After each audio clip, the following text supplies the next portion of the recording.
Hey there, welcome to Broderos.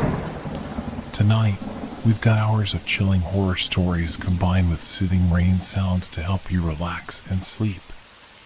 Before you drift off, leave a comment below and let us know where you're listening from and what time it is. And don't forget to hit that like button and subscribe right away. If you end up not enjoying it, you can always take it back later. Get cozy and let the fear take over. Have you ever felt that some knowledge was never meant to be found? The university archives smelled of dust and forgotten memories. As the new department archivist, I had been tasked with cataloging a collection of historical documents recently donated by the estate of Professor Edmund Whittaker, a renowned historian who had passed away under mysterious circumstances 3 months ago. The collection had arrived in a peculiar wooden chest, its surface carved with intricate symbols I couldn't identify. My name is Daniel Mercer. I've always been drawn to history's overlooked corners, the footnotes and marginalia that others ignore. This obsession had earned me both my PhD and my reputation as the department's eccentric. But I had never encountered anything like the Whittaker collection. The first day I spent with the documents was unremarkable. Most were typical historical records, birth certificates, property deeds, and correspondence from the 18th and 19th centuries. But as the afternoon light waned and shadows lengthened across my desk, I found an unusual leather-bound journal at the bottom of the chest. The journal's cover was unnaturally cold to the touch.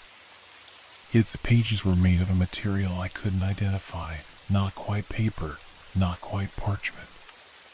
The writing inside was in a flowing script, dated 1742, chronicling the experiences of a man named Thomas Blackwood, who had apparently served as a record keeper for a small New England town called Ravensholm. As I began reading, the overhead lights flickered momentarily. I dismissed it and continued. The sickness has claimed 7 more today, I read aloud. The town council insists these deaths are the result of natural causes, but I have seen the bodies.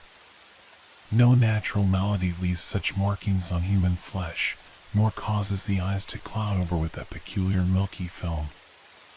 A chill ran down my spine, though the archives were notoriously overheated. I glanced at my watch, nearly 8 in the evening. I hadn't realized how late it had become. As I prepared to leave, carefully placing the journal in my desk drawer, I heard a faint scratching sound coming from inside. I paused, listening intently. Nothing. Just my imagination. That night, I dreamed of Ravensholm. I saw narrow cobblestone streets shrouded in mist, candlelit windows, and faces peering out from behind curtains, faces too pale, with eyes that reflected no light. I awoke at 3:15 in the morning, drenched in sweat. My bedroom felt unusually cold, and though I lived alone, I couldn't shake the feeling that someone was watching me. In the corner of my room, the shadows seemed deeper, almost solid. I stared until my eyes watered, but saw nothing unusual. The next day, I returned to the archives with an odd sense of anticipation. The journal called to me like a siren song. I resumed my reading, diving deeper into Thomas Blackwood's account of Ravensholm's descent into madness. March 14, 1742. The town council forbids me from recording these incidents officially. They say it will cause panic. But I must document the truth. Last night, Margaret Hollis swears she saw her deceased husband walking through their garden. When she called to him, he turned, but his face was not his own. As I read, I noticed a strange scent in the air, something earthy and metallic, like soil mixed with old pennies. The overhead light began to buzz, casting intermittent shadows across the page. March 20th, 1742. They found the Connolly child this morning, wandering in the woods. She has not spoken since her return, but she draws constantly, always the same figure, tall, thin, with too many joints. Her mother burned the drawings, but I rescued one. I include it here as evidence. I turned the page, expecting to find the drawing, but instead found only a dark stain spreading across the parchment, a stain that hadn't been there moments before. It looked disturbingly like blood, expanding slowly before my eyes. I jerked back from the desk, knocking over my chair. The sound echoed through the empty archives. When I looked again, the stain was gone. Just an ordinary page with faded ink. My hands trembled as I closed the journal. A headache throbbed behind my eyes, and my throat felt dry. I needed air. In the hallway outside the archives, I ran into Dr. Eleanor Weiss, the department head. "Daniel, you look terrible. Are you ill?" she asked, genuine concern in her eyes. "I'm fine," I lied. "Just a bit overtired. The Whitaker collection is extensive." "Anything interesting?" Her tone was casual, but something in her expression seemed forced. "Nothing remarkable yet," I said, "the light coming easily." Something told me to keep Thomas Blackwood's journal to myself. Just the usual historical minutiae. She nodded, but her eyes lingered on me a moment too long. Professor Whitaker was obsessed with those documents toward the end. His colleagues were concerned about his mental state. "Just be careful, Daniel." As she walked away, I couldn't help but wonder what she knew that I didn't. That evening, I broke protocol and took the journal home. I told myself it was for safekeeping, but the truth was simpler. I couldn't bear to be separated from it. Under the warm light of my reading lamp, the journal seemed less ominous.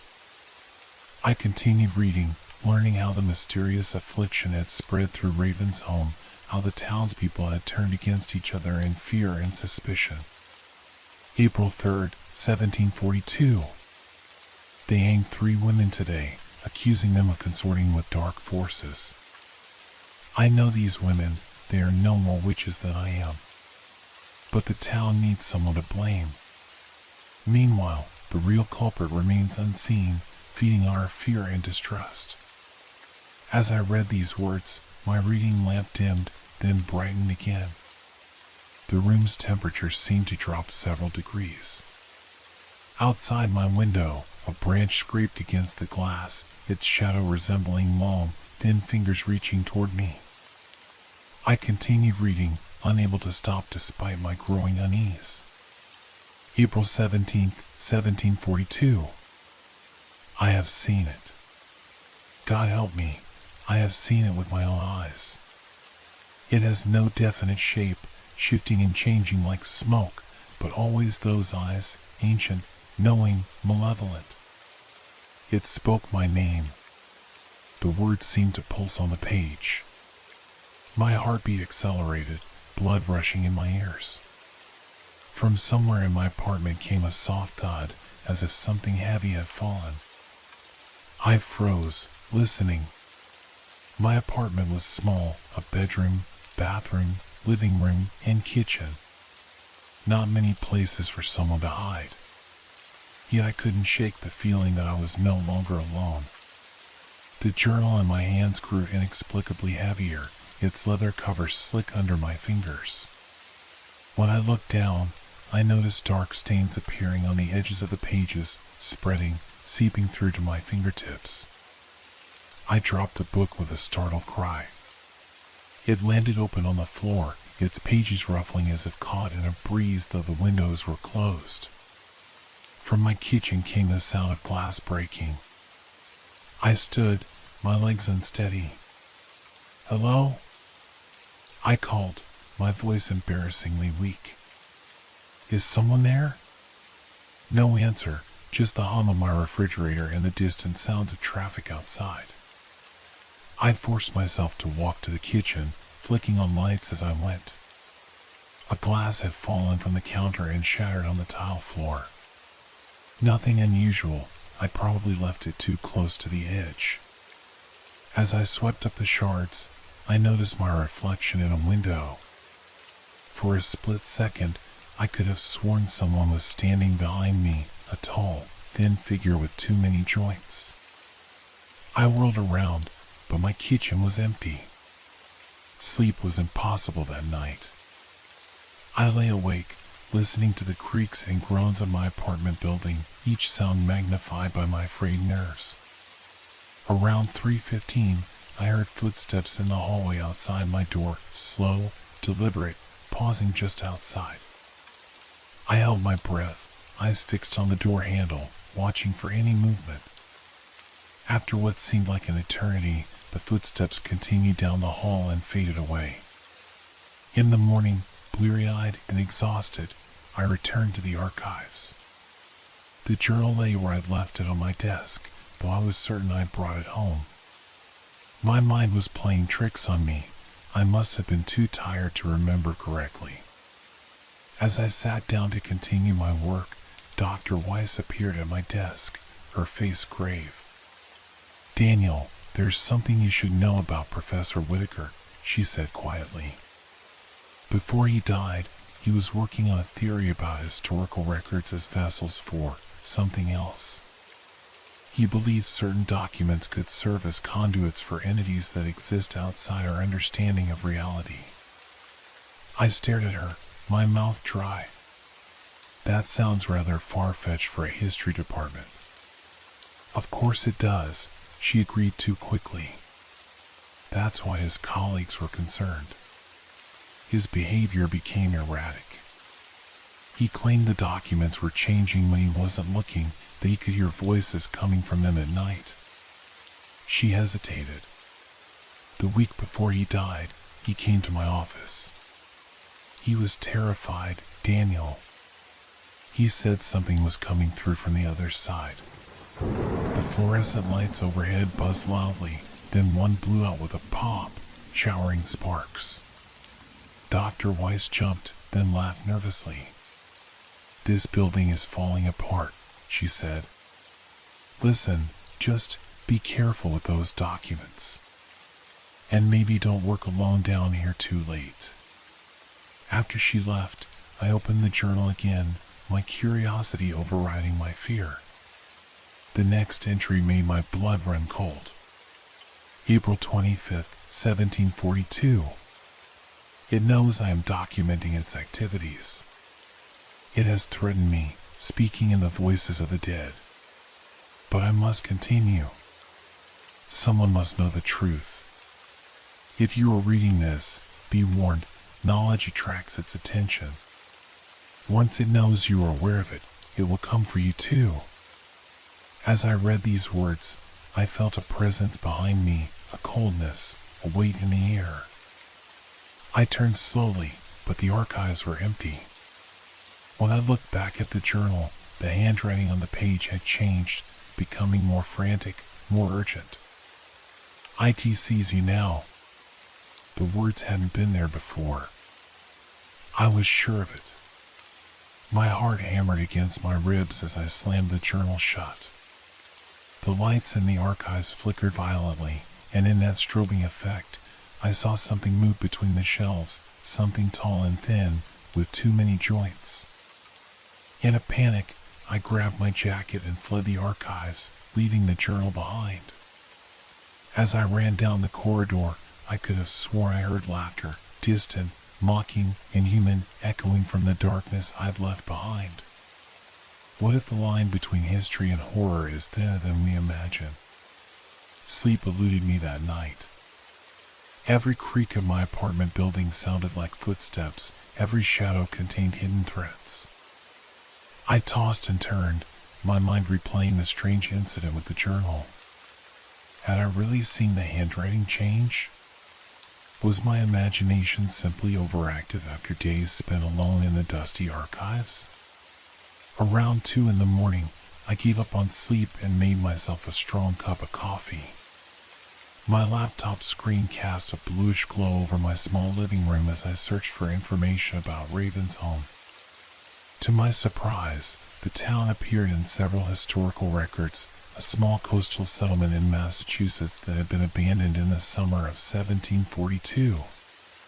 The official explanation cited a smallpox outbreak, but there were discrepancies in the records.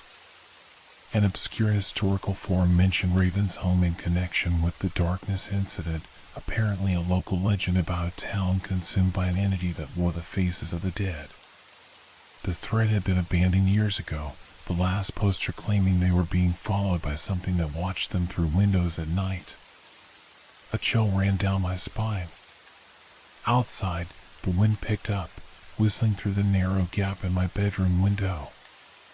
It almost sounded like whispering, like my name, repeated over and over. I slammed my laptop shut, suddenly afraid of what else I might discover. As I did, the power in my apartment flickered, then failed completely. I sat in perfect darkness, my breathing loud in my ears. From the corner of my living room came a soft scratching sound, like fingernails on wood. "Who's there?"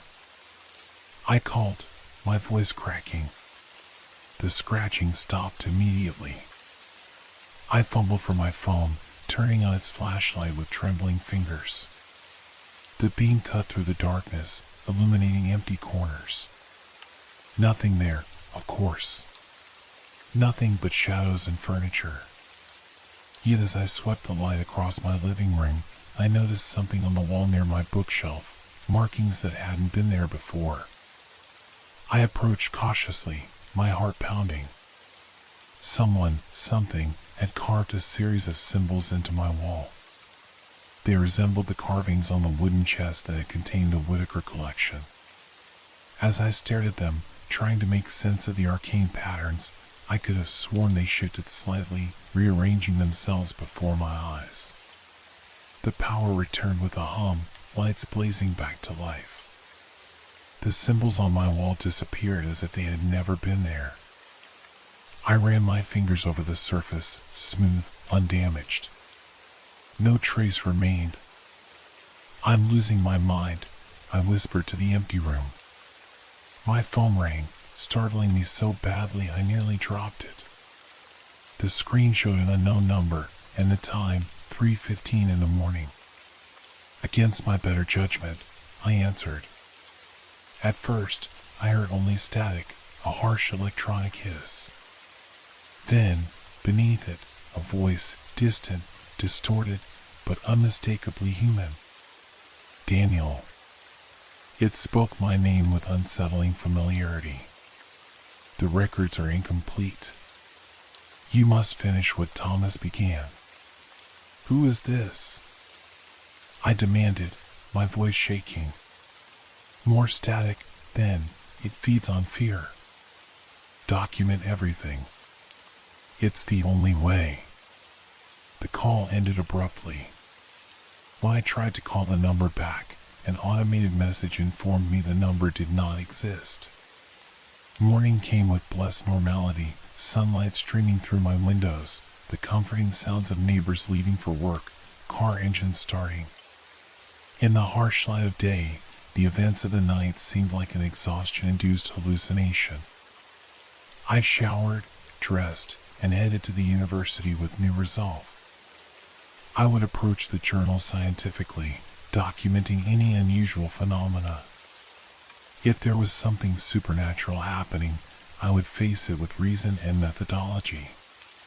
The archives were quiet when I arrived. I nodded to the security guard and made my way to my desk. The journal lay where I'd left it, innocent looking in the fluorescent light. Before opening it, I set up my phone to record video of the pages. If the text changed again, I would have evidence. The journal opened where I had left off, but something was different. New entries had appeared, entries dated 1742, but written in a hand that wasn't Thomas Blackwood's. April 30th, 1742. Thomas is dead. Found him this morning, eyes open, throat torn. As town recorder, the duty falls to me to continue his work. May God forgive me, but I burned his body rather than bury it. I feared he would not rest. The new writer identified himself as William Preston, Thomas Blackwood's assistant. His accounts continued the story of Ravensholm's descent into chaos, disappearances in the night, strange lights in the forest, residents turning on each other with unexplained violence. May 15, 1742. Half the town is empty now. Those who could flee have done so. Those who remain are either too stubborn or too entranced by what walks among us. It speaks to them in the voices of lost loved ones, promising reunion. As I read, I became aware of a faint tapping sound coming from somewhere in the archives. Tap, tap, tap. Like fingernails on wood. I ignored it, forcing myself to focus on the journal. May 20th, 1742. I saw it clearly today. It has taken a physical form now, a mockery of the human shape, twisted and wrong. Its face shifts constantly, showing the features of all those it has claimed. It knows I am watching.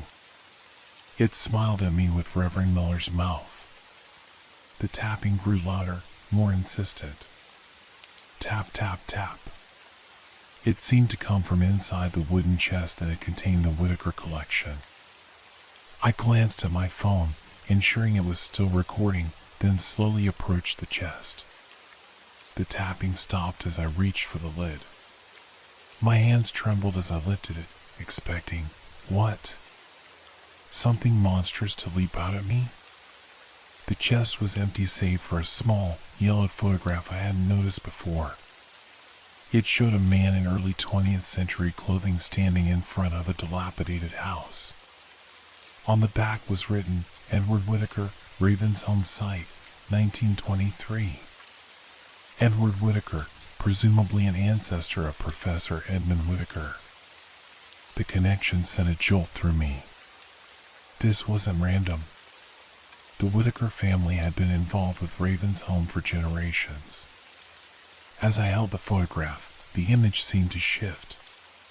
The man's face blurred, becoming unrecognizable. And behind him, in a window of the dilapidated house, appeared a face, pale, distorted, watching. I dropped the photograph with a gasp. When I picked it up again, the face in the window was gone. Just an ordinary old photograph. The archive suddenly felt too small, too confined. I needed fresh air, perspective. I tucked the journal and photograph into my bag, ignoring the voice in my head that warned against taking them. Outside, the day had turned gloomy. Dark clouds hung low, threatening rain. As I crossed the campus quad, I noticed a figure standing beneath a large oak tree, motionless, watching me. When I turned to look directly at it, the figure was gone. I found refuge in a busy campus cafe. The hum of conversation and clatter of dishes a welcome change from the oppressive silence of the archives. I ordered coffee and found a corner table where I could continue examining the journal away from curious eyes. William Preston's entries grew increasingly disturbed as I read on. May 25th, 1742. It spoke to me last night. It knows things it shouldn't, private thoughts, secret fears. It offered me knowledge beyond human understanding if I would help it cross over completely. I refused. Now I hear scratching at my walls every night. I looked up from the journal, suddenly aware of someone watching me. Across the cafe sat a gaunt man in a dark coat, staring at me with unblinking intensity. His face was familiar, though I couldn't place it. As our eyes met, his lips curved into a smile that didn't reach his eyes. My coffee cup slipped from my grasp, shattering on the floor. Several people turned to look. When I glanced back at the man's table, he was gone. "Are you okay?" A barista appeared with a towel, looking concerned. Yes, sorry. Did you see where that man went? The one sitting over there? She glanced at the empty table. What man? That table's been empty all afternoon. A cold weight settled in my stomach. As I helped her clean up the spilled coffee, I noticed my hands were shaking uncontrollably. Outside, the sky had darkened further, and rain began to fall in heavy sheets. I hurried back to my apartment, the journal clutched tightly to my chest beneath my jacket. Once home, I deadbolted my door and drew all the curtains.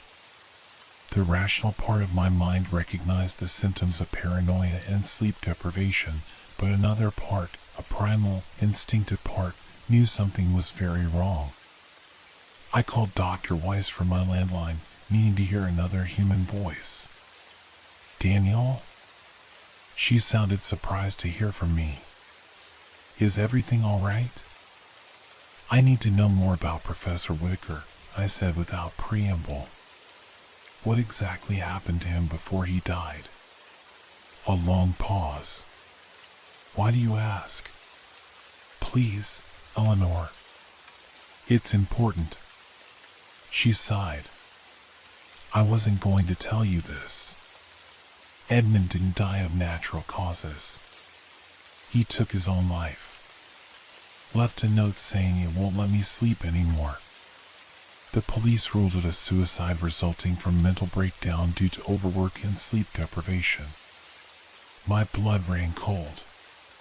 Did he mention anything specific? About the documents or about Raven's home? How do you know about Raven's home? Her voice had sharpened. Daniel, listen to me carefully. Put those documents back in storage and walk away. Edmund became obsessed with proving that Ravenshome's destruction wasn't due to disease but to something he called the archive entity, some kind of parasite that lives in historical records and feeds on those who read them. Lightning flashed outside my window, briefly illuminating my apartment. In that flash, I thought I saw a figure standing in the corner of my living room, tall, thin, with too many joints. When darkness returned, it was gone. Daniel? Are you still there? Dr. Weiss's voice seemed to come from very far away. It's happening to me too, I whispered. Stay where you are, she said firmly. I'm coming over. Don't read any more of those documents. After she hung up, I sat in the gathering darkness of my apartment, the journal on the coffee table before me. Despite Dr. Weiss's warning, I felt compelled to open it again to read the final entries. June 1st, 1742. It has grown stronger. Those few of us remaining can see it clearly now, moving through the town like a lord surveying his domain. It wears different faces, different bodies, but always those eyes remain the same. Ancient. Hungry. It feeds on our terror, our despair. Lightning flashed again, closer this time. Thunder rattled my windows. The rain intensified, drumming against the glass like desperate fingers seeking entry. June 3rd, 1742. This will be my final entry. It knows I have been recording its activities. It has promised me a special fate for my defiance. I hear it outside my door now. I have barricaded myself in, but wooden nails won't keep it out. If anyone finds this record, burn it. Knowledge of its existence draws its attention. It travels through words, through thoughts, through fear. The entry ended abruptly, a dark stain obscuring the rest of the page. As I stared at that stain, it seemed to grow, to spread across the parchment like spilled ink. A sudden knock at my door made me jump. Daniel? It's Eleanor. Let me in. Relief flooded through me. I wasn't alone in this anymore. I moved to the door, undid the deadbolt, and pulled it open. Dr. Eleanor Weiss stood in my hallway, soaking wet from the rain. But something was wrong. Her posture was too stiff, her smile too fixed. And her eyes, they weren't her eyes at all, but ancient, knowing, malevolent. "Aren't you going to invite me in, Daniel?" she asked, her voice hollow and echoing, as if coming from somewhere much deeper than her throat. I slammed the door shut, throwing my weight against it as something much stronger than Eleanor Weiss began to pound from the other side. "You can't keep me out, Daniel," the thing wearing Eleanor's face called through the door. "I'm already inside. I've been with you since you first opened that journal." The pounding stopped. Silence fell, broken only by the sound of the rain and my own ragged breathing. Slowly, I backed away from the door, turning to face my darkened apartment. In the corner of my living room stood a figure, tall, thin, with too many joints. Lightning flashed, illuminating it briefly. It had no face, only a smooth expanse of pale skin stretched over a skull-like head. But as I watched in horror, the skin rippled, and features began to form: a mouth, a nose, eyes that I recognized as my own. "Knowledge is a doorway, Daniel," it said in a voice that wasn't mine. "And you've opened it wide." The lights in my apartment exploded in a shower of sparks, plunging me into complete darkness. In that darkness, I felt it moving toward me, the entity that had destroyed Raven's home, that had driven Professor Whitaker to suicide, that now wore my face like a mask. And I understood, too late, the true nature of the cursed testament I had discovered. Can you trust your own senses when reality itself begins to unravel? I don't remember how I escaped my apartment that night. My memories are fragmented, running down rain-slicked streets, the sound of something moving behind me, always just out of sight. By morning, I found myself in a 24-hour diner on the edge of town, shivering in soaked clothes, clutching the journal to my chest. The elderly waitress eyed me with concern as she refilled my coffee cup for the 4th time. "You look like you've seen a ghost, honey." If only it had been something as simple as a ghost. I leafed through the journal, my hands trembling. The final entries I had read the night before were gone, the pages blank and unmarked, as if William Preston had never written them. In their place were new entries, dated June 1742, written in yet another hand. "My name is Rebecca Harlow. William Preston is dead." I found his journal hidden beneath the floorboards of his house, along with his body. What was left of it? I should burn these pages as he warned, but I cannot. The truth must be preserved, even if it draws its attention to me. Rebecca Harlow's account described the final days of Raven's home, how the entity had grown powerful enough to manifest physically, how it moved from person to person, wearing their bodies like ill-fitting clothes, discarding them when they were no longer useful. June 10th, 1742. It has taken the form of Constable Wright. In this guise, it called the remaining townspeople to the church, promising salvation. 23 attended. None emerged.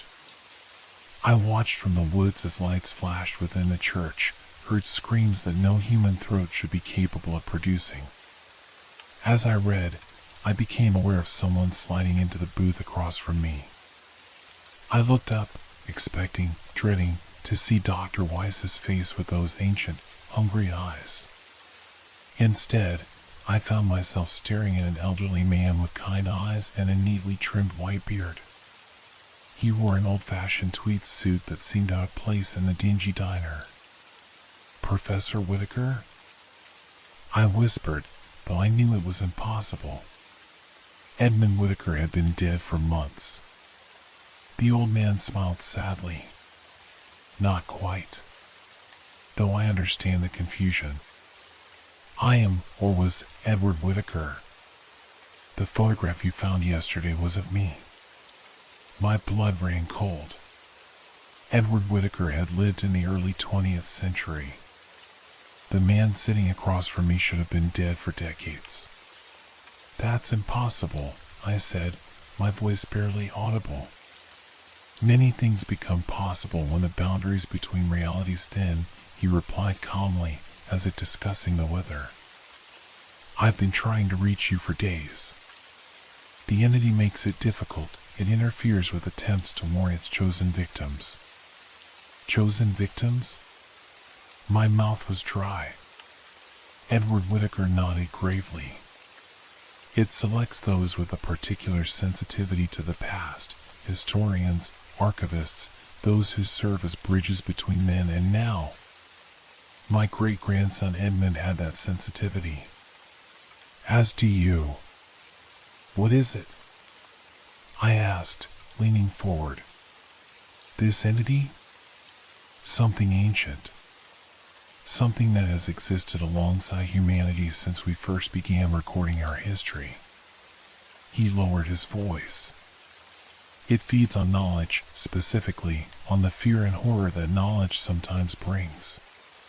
The more you learn about it, the stronger its hold on you becomes.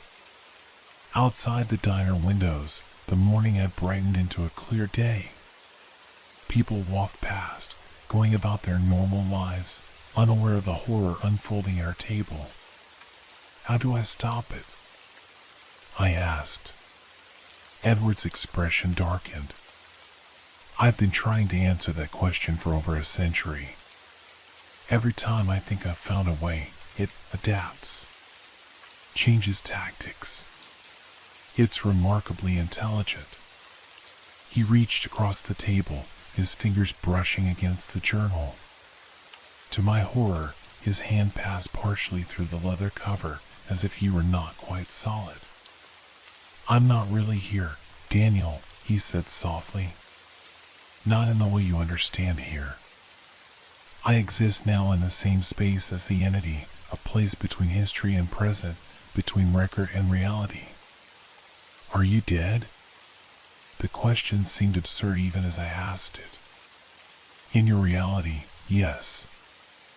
I died in 1954, but my consciousness was preserved, trapped.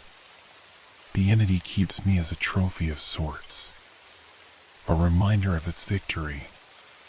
His form flickered momentarily, like an image on a faulty television. I don't have much time.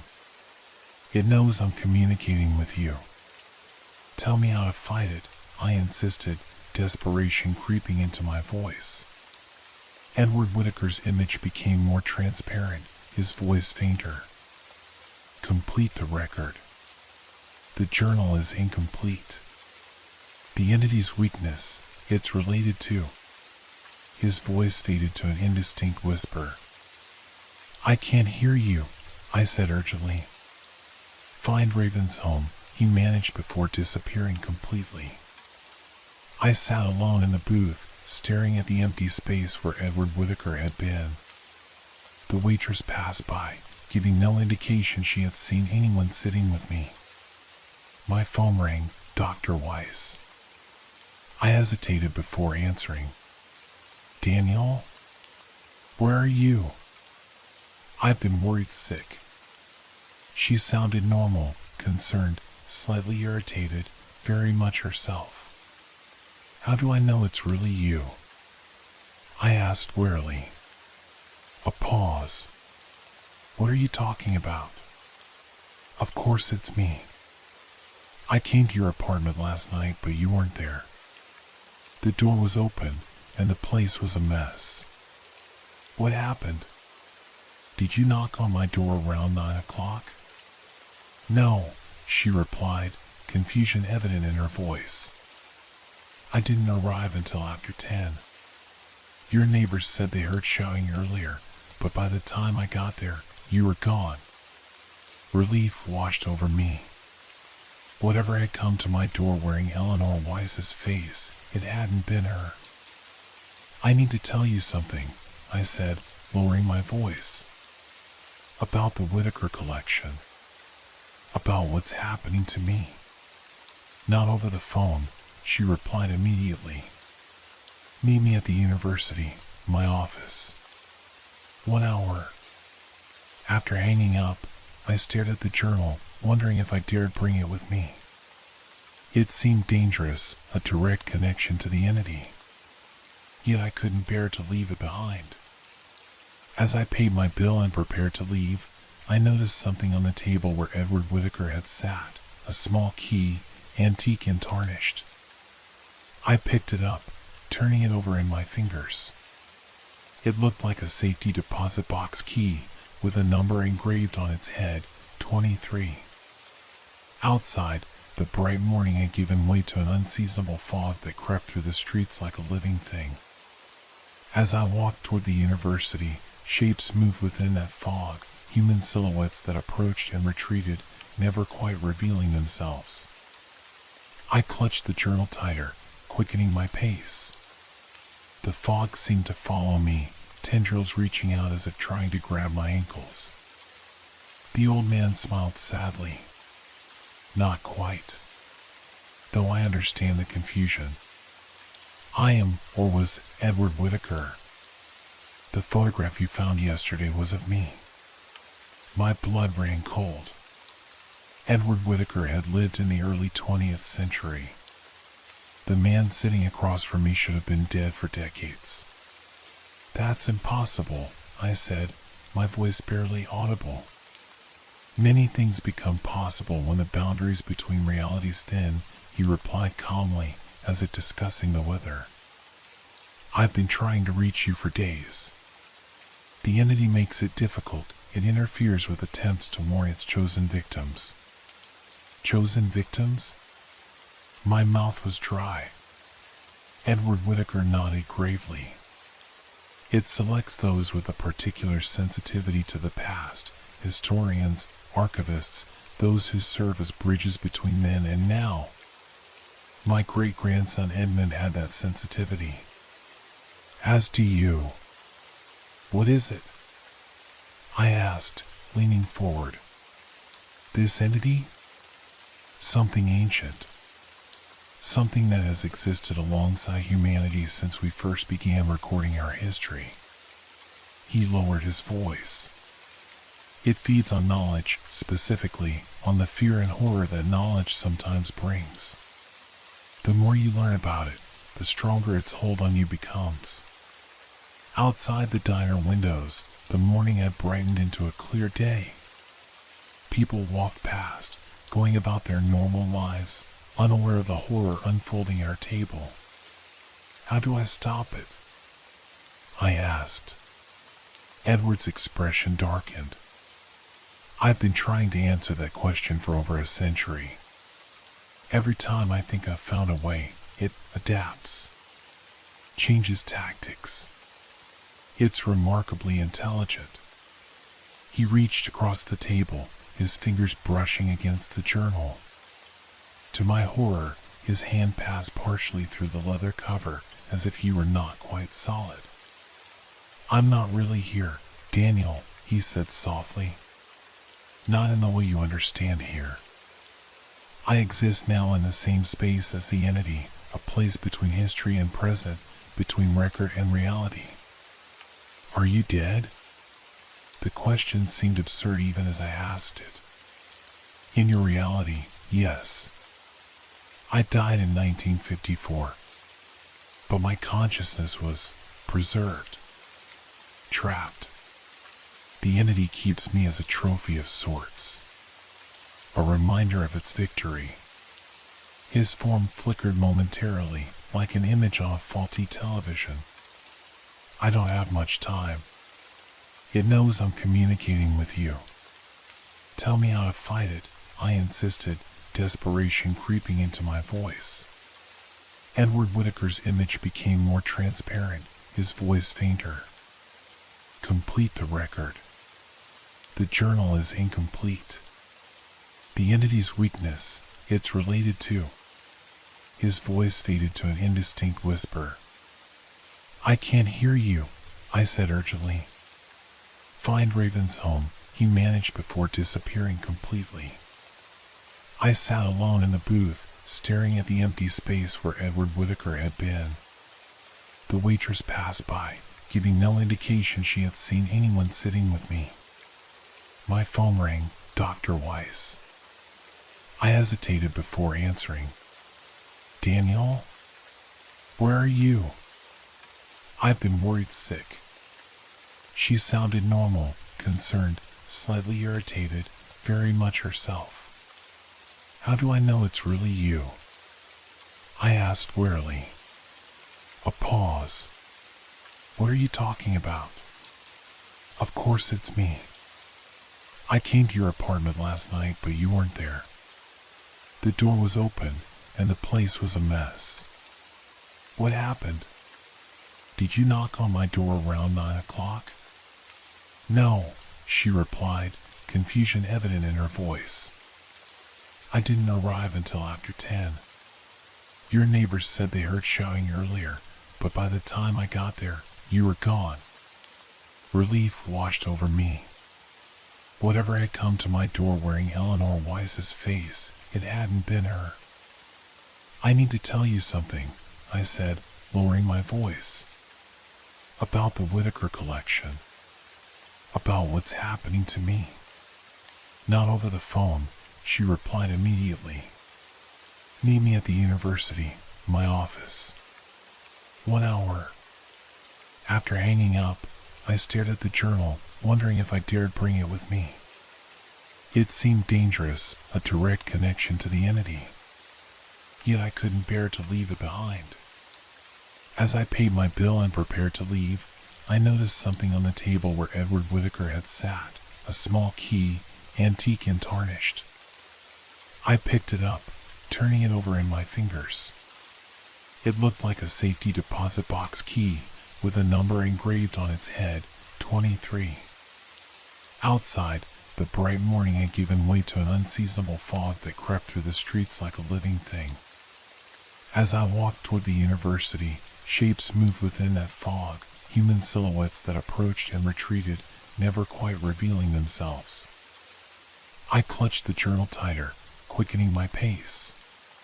The fog seemed to follow me, tendrils reaching out as if trying to grab my ankles. The university campus was strangely deserted when I arrived. The fog had settled over the grounds, muffling sound and reducing visibility to a few yards. Buildings loomed like ghost ships in a misty sea. The history department was housed in Thornfield Hall, one of the oldest buildings on campus. As I approached, I could have sworn I saw movement behind the windows, shadows passing from room to room, watching my approach. Inside, the hallways were eerily silent. My footsteps echoed on the marble floors as I made my way to Dr. Weiss's office on the 3rd floor. The usual bustle of academic life, students rushing to class, professors deep in conversation, administrative staff hurrying on various errands, was completely absent. I reached Eleanor's office and knocked softly. No answer. I tried the handle, unlocked. The door swung open with a creak that seemed unnaturally loud in the silent building. The office was empty, but showed signs of recent occupation, a half-empty coffee cup on the desk, computer screen still on, papers spread out as if in the middle of research. On her desk calendar, today's date was circled in red ink with the notation, Meet DM, Re, Whitaker. As I moved further into the office, I noticed a map pinned to Eleanor's bulletin board, a detailed topographical map of a coastal region in Massachusetts. A location was marked with a red X, labeled in Eleanor's neat handwriting, Raven's home site. So she had been researching it too. I carefully unpinned the map, folding it and placing it in my pocket alongside the mysterious key. A sound from the hallway made me freeze, footsteps, slow and deliberate, approaching the office. Through the frosted glass of the door, I could see a silhouette pausing outside. Eleanor? I called softly.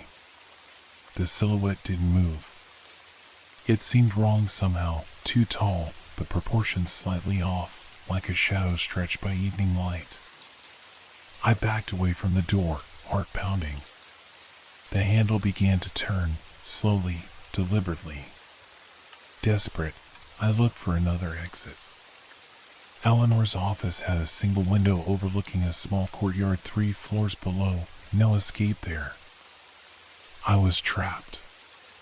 The door opened with excruciating slowness. I braced myself to confront whatever horror waited on the other side. Dr. Eleanor Weiss stepped into the office, perfectly normal in appearance, her usual sensible blazer and skirt, salt and pepper hair. Dr. Eleanor Weiss stepped into the office, perfectly normal in appearance, her usual sensible blazer and skirt, salt and pepper hair pulled back in a neat bun. Only her eyes betrayed something amiss. They were wide with fear, darting nervously around the room. "Daniel," she whispered, quickly closing and locking the door behind her. "Thank God you're here. Something's wrong with the building. The whole campus." "What do you mean?" I asked, studying her face carefully for any sign that this wasn't really Eleanor. "It's empty," she said, moving to the window and peering out. "It shouldn't be empty. It's the middle of the semester, middle of a weekday. Where is everyone?" She turned back to me. "And this fog, it came out of nowhere. The weather report said clear skies all day." I relaxed slightly. This seemed like the real Eleanor, sharing my confusion and fear rather than manifesting as the entity. "I need to show you something," I said, placing the journal on her desk. "This is what Professor Whitaker was studying before he died. It contains accounts of something that destroyed a town called Ravensholm in 1742. Eleanor's gaze fell on the journal, her expression changing from fear to fascination. "So it's real. Edmund wasn't delusional." She reached for the journal, but I stopped her. "Wait. There's more. The entries in this journal change. New ones appear. And I've been seeing things, experiencing things that can't be explained." I told her everything, the changing text, the visions, the apparition of Edward Whitaker in the diner, the thing that had come to my door wearing her face. As I spoke, her expression grew increasingly grave. "Edmund experienced the same phenomena," she said quietly when I finished. "He called me the night before he died, frantic about shadow figures watching him from corners, about text that rewrote itself when he wasn't looking." She shook her head. "I thought it was a mental breakdown. I never imagined that it was real." I finished for her. She nodded, then glanced at her computer. "I've been doing research on Ravensholm since Edmund's death, trying to understand what drove him to." She trailed off.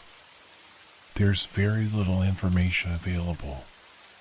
The town was established in 1698, prospered as a fishing and trading port, then was suddenly abandoned in the summer of 1742. "The entity," I said. "Possibly. But here's what's interesting. The land where Ravensholm stood has never been successfully resettled. Attempts were made in 1823, 1857, and 1920. Each time, the new settlement was abandoned within a year. Reports cited unfavorable conditions and local superstitions." She turned her computer screen so I could see what she'd been researching, a scholarly article about abandoned colonial settlements. The site itself is now part of a state forest preserve. Hardly anyone visits, hikers report feeling unwelcome, uneasy. There's nothing left of the original town except stone foundations and a single building, the church. A chill ran down my spine. The church where Rebecca Harlow had witnessed the entity's final assault on the townspeople. "We need to go there," I said with sudden conviction. "Edward Whitaker told me to find Ravensholm, to complete the record." Eleanor looked skeptical. Daniel, you said yourself this entity is dangerous. That it killed Professor Whitaker. Why would we deliberately seek it out? Because it's already found us, I replied grimly. It's here, in this building. Haven't you felt it? The emptiness, the silence, this isn't normal. It's clearing the way, isolating us. As if to confirm my words, the lights in the office flickered. Eleanor's computer screen went black, then displayed a single line of text. I see you both now. Eleanor gasped, pushing away from her desk. My God. We need to leave, I said urgently. Now. We moved toward the door, but before we could reach it, the handle began to turn on its own. We froze, watching in horror as it rotated slowly, despite the fact that Eleanor had locked it moments before. The window, Eleanor whispered. It's 3 floors up, I protested. There's a maintenance ladder on the outside wall. It's not far, we can reach it. As the door began to open, revealing nothing but darkness beyond, Eleanor rushed to the window and threw it open. Cold, damp air from the fog outside rushed in. She climbed onto the sill, reaching out to grasp the metal ladder attached to the building's exterior. Come on, she urged. I grabbed the journal and joined her at the window. Below us, the courtyard was lost in swirling fog. The ladder was a stretch. Eleanor had to lean dangerously far out to reach it. From the doorway came a sound, a wet, sliding noise, like something large and heavy dragging itself across the floor. I didn't dare look back. Eleanor clambered onto the ladder, her knuckles white with strain. Hurry! I followed, the journal clutched awkwardly under one arm as I maneuvered through the window. The metal rungs were slick with moisture from the fog, treacherous beneath my sweating palms.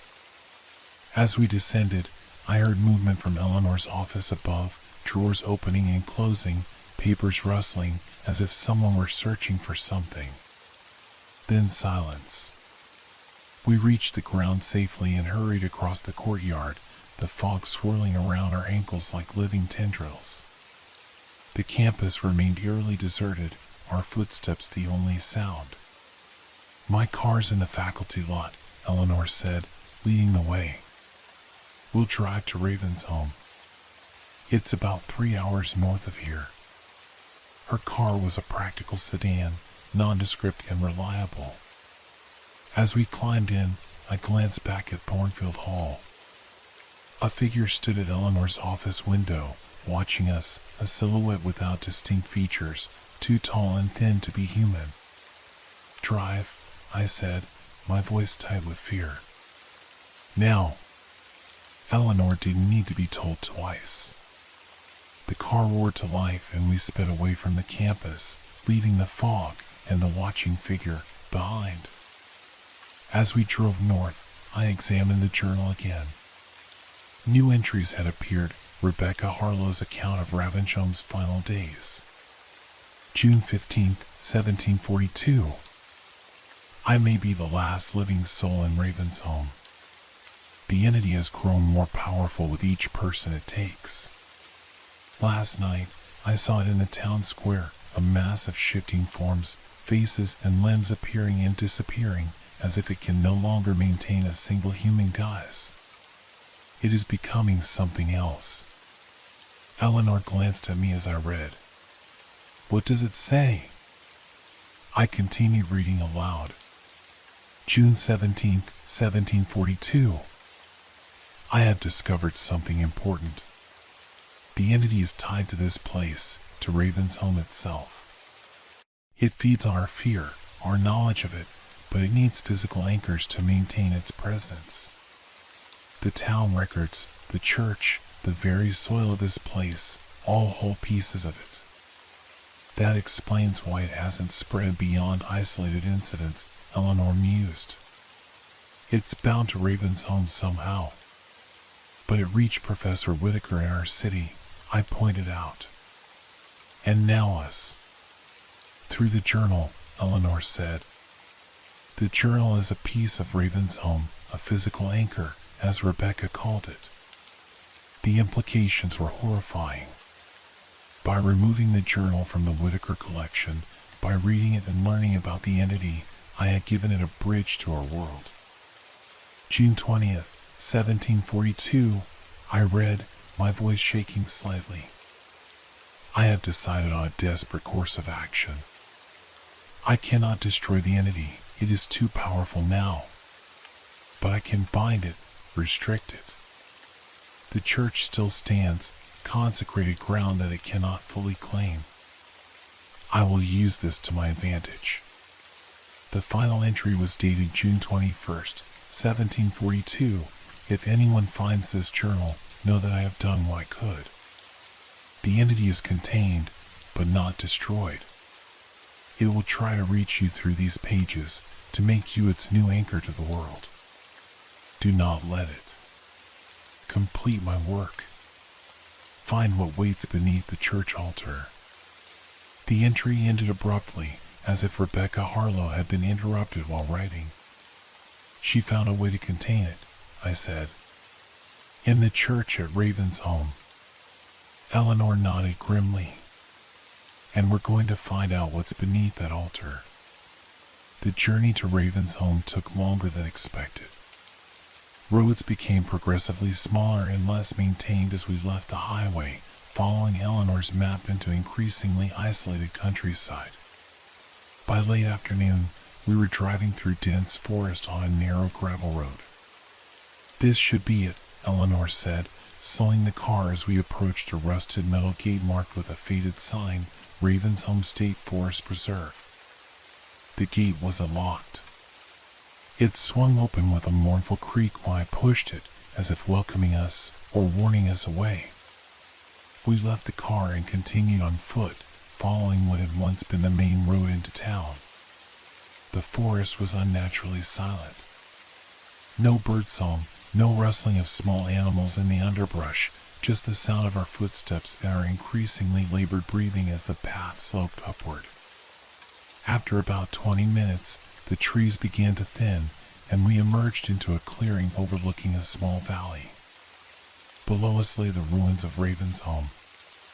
Stone foundations marked where houses had once stood, now overgrown with weeds and saplings.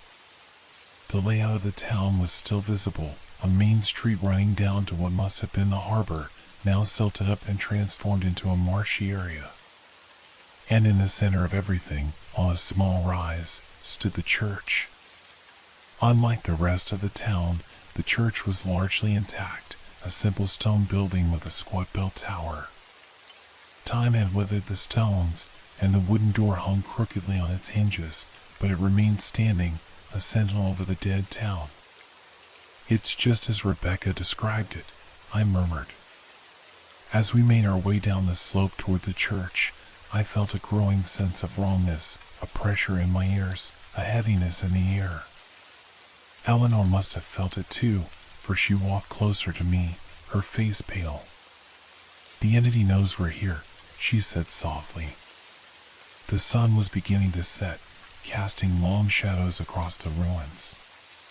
Those shadows seemed to move independently of the objects casting them, reaching toward us like grasping hands. We reached the church as dusk was falling. Up close, it was larger than it had appeared from a distance, its stones etched with symbols similar to those I'd seen on the wooden chest that had contained the Whitaker collection. The door hung partially open, revealing darkness beyond. I took out my phone and activated the flashlight function, then hesitated at the threshold. We don't have to do this, Eleanor said, but her voice lacked conviction. We could leave, destroy the journal, try to forget. It wouldn't let us forget, I replied. It's seen us now, known us. It would find another way to reach us. I took a deep breath. Besides, we might be the only ones who can stop it from claiming more victims. With that, I stepped through the doorway into the Church of Ravensholm, Eleanor close behind me. The interior was a single large room with rows of rotting wooden pews facing a simple stone altar. The roof had partially collapsed, allowing pale evening light to filter through in dusty beams. The air smelled of damp stone and decay. The journal grew heavier in my hands as we approached the altar. It seemed to pulse with an inner heat, as if reacting to its surroundings. "Look for a way beneath the altar," I said, remembering Rebecca Harlow's final entry. She said she hid something there. We examined the stone altar carefully. It appeared to be solid, immovable. But when Eleanor pressed against one of the decorative panels on its side, it gave way with a click. A section of the floor behind the altar slid open, revealing a narrow staircase descending into darkness. "She created a hidden chamber," Eleanor whispered, awe in her voice. Our phone flashlights revealed stone steps, worn smooth by age, spiraling downward. The air coming from below was cold and stale. "I'll go first," I said, beginning the descent. Eleanor followed, the light from her phone casting bizarre, elongated shadows on the circular walls. The staircase descended much deeper than I had expected, far below the church foundations. The walls changed from worked stone to natural rock, as if the chamber had been built within a pre-existing cave system. Finally, we reached the bottom. Our lights revealed a small circular room with a stone pedestal in its center. On the pedestal sat a wooden box, similar to the one that had contained the Whitaker collection. The walls of the chamber were covered in writing, thousands of words, names, dates, carved directly into the rock. It took me a moment to understand what I was seeing, a history. The complete history of Ravensholm and its people, preserved in stone. The complete record, I breathed, understanding dawning. This is what Rebecca meant. "Daniel," Eleanor called, her voice strange. "Look at the box." I turned my attention to the pedestal. The wooden box was intricately carved with the now familiar symbols. A small keyhole was visible on its front. With trembling fingers, I withdrew the key I had found in the diner, the key Edward Whitaker had left for me. It fit perfectly. "Should we open it?" Eleanor asked, fear and curiosity roaring in her voice. Before I could answer, the journal in my hands grew searing hot. I dropped it with a cry of pain. It fell open on the stone floor, pages rippling as if caught in a strong wind. From the journal rose a dark mist, coalescing into a figure, tall, thin, with too many joints. As it formed, I saw faces within its shifting surface: Thomas Blackwood, William Preston, Rebecca Harlow, Edward Whitaker, and others I didn't recognize. All were expressions of agony and terror. "You have brought me home," the entity said in a voice that was many voices speaking in unison. "You have completed the circle." It reached for us with limbs that stretched unnaturally. I stumbled backward, pulling Eleanor with me, but the chamber offered nowhere to run. "The box," Eleanor gasped. "Open the box." My hands shaking violently, I turned the key in the lock. The lid sprung open, revealing a single piece of parchment inside. On it was written a single sentence in Rebecca Harlow's handwriting. "It cannot exist where its story is complete." Understanding flooded through me. The entity fed on fear and knowledge, on the horror of partial understanding. The incomplete record in the journal had given it power, allowed it to reach through time and space to claim new victims. But here, in this chamber, the record was complete. Every name, every event, every detail of Ravensholm's history was preserved in stone. The entity's story was finished, its power circumscribed. "The journal," I said to Eleanor. "We need to complete it." The entity howled, a sound of rage and desperation. It lunged toward us, but seemed unable to cross an invisible threshold around the pedestal. I snatched up the journal and a pen from my pocket. With Eleanor holding the flashlight, I began to write, recording everything we had discovered, everything we had experienced, completing the narrative that had begun with Thomas Blackwood nearly 3 centuries earlier. As I wrote, the entity's form began to waver, becoming less solid, less defined. The faces within its mask screamed silently, their features melting and reforming. "It's working," Eleanor whispered. I wrote faster, my hand cramping with the effort. I described the chamber, the complete record carved in stone, Rebecca Harlow's final message. I recorded our journey, our discovery, our understanding of the entity's nature. The entity shrieked again, its form collapsing inward like a dying star. The faces within it were pulled into a central point, disappearing one by one. Last to vanish was a face I recognized, Edward Whittaker, his expression one of profound relief as he faded from view. With a final, silent implosion, the entity disappeared. The oppressive atmosphere lifted, leaving the chamber feeling empty and still. I wrote one final sentence in the journal, "The record is complete," and closed it, my hands trembling with exhaustion and residual fear. "Is it over?" Eleanor asked, her voice small in the sudden silence. "I think so," I replied. The entity needed the mystery, the fear of the unknown. By completing its story, we took away its power. We placed the journal in the wooden box, locked it with a key, and left it on the pedestal where Rebecca Harlow had prepared a place for it centuries ago. It belonged here, in this chamber of truth and memory. As we climbed the stairs back to the church above, I felt lighter, as if a weight had been lifted from my shoulders. The night air felt clean and fresh when we emerged, stars twinkling in a clear sky above the ruins of Ravensholm. The journey back to the car was uneventful, the forest now seeming merely a forest rather than a place of hidden menace.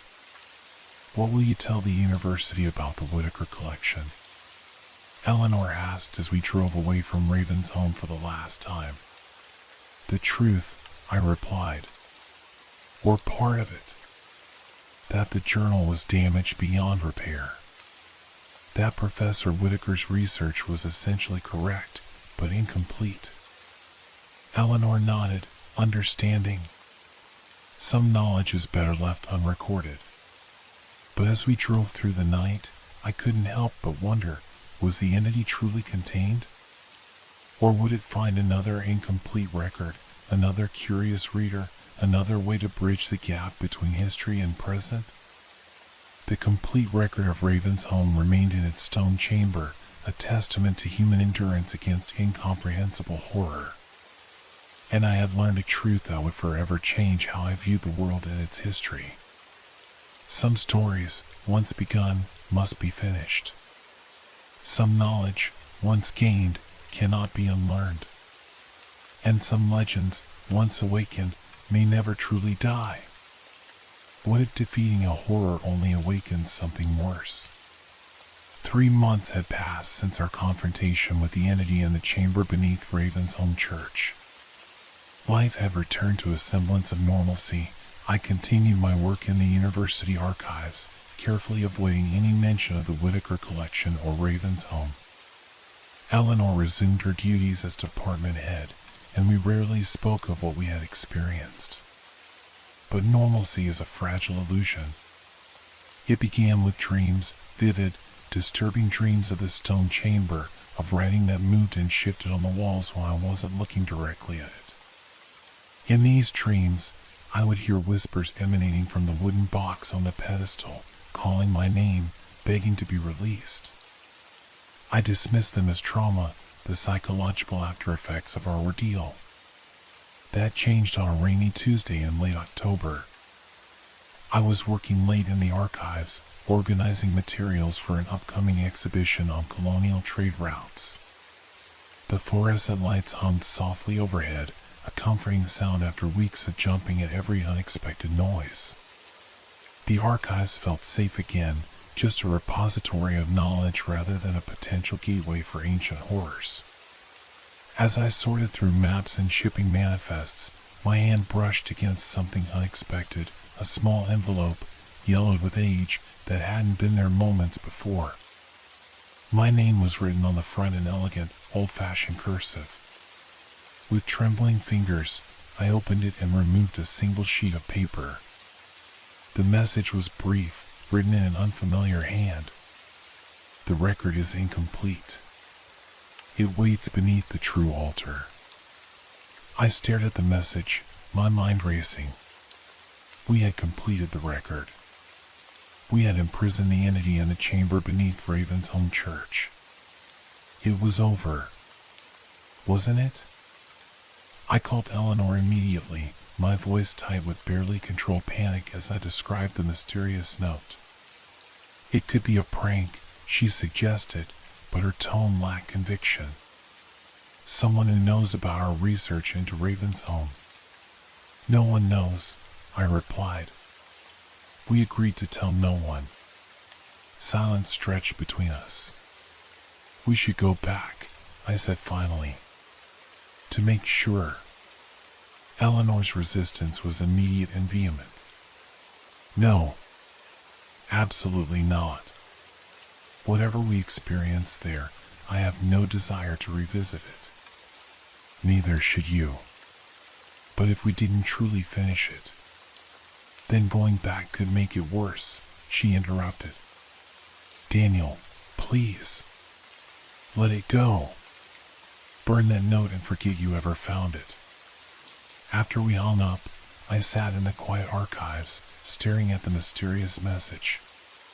Despite Eleanor's warnings, I knew I couldn't ignore it. The possibility that we had failed, that the entity was still active, still hunting, was too terrible to dismiss.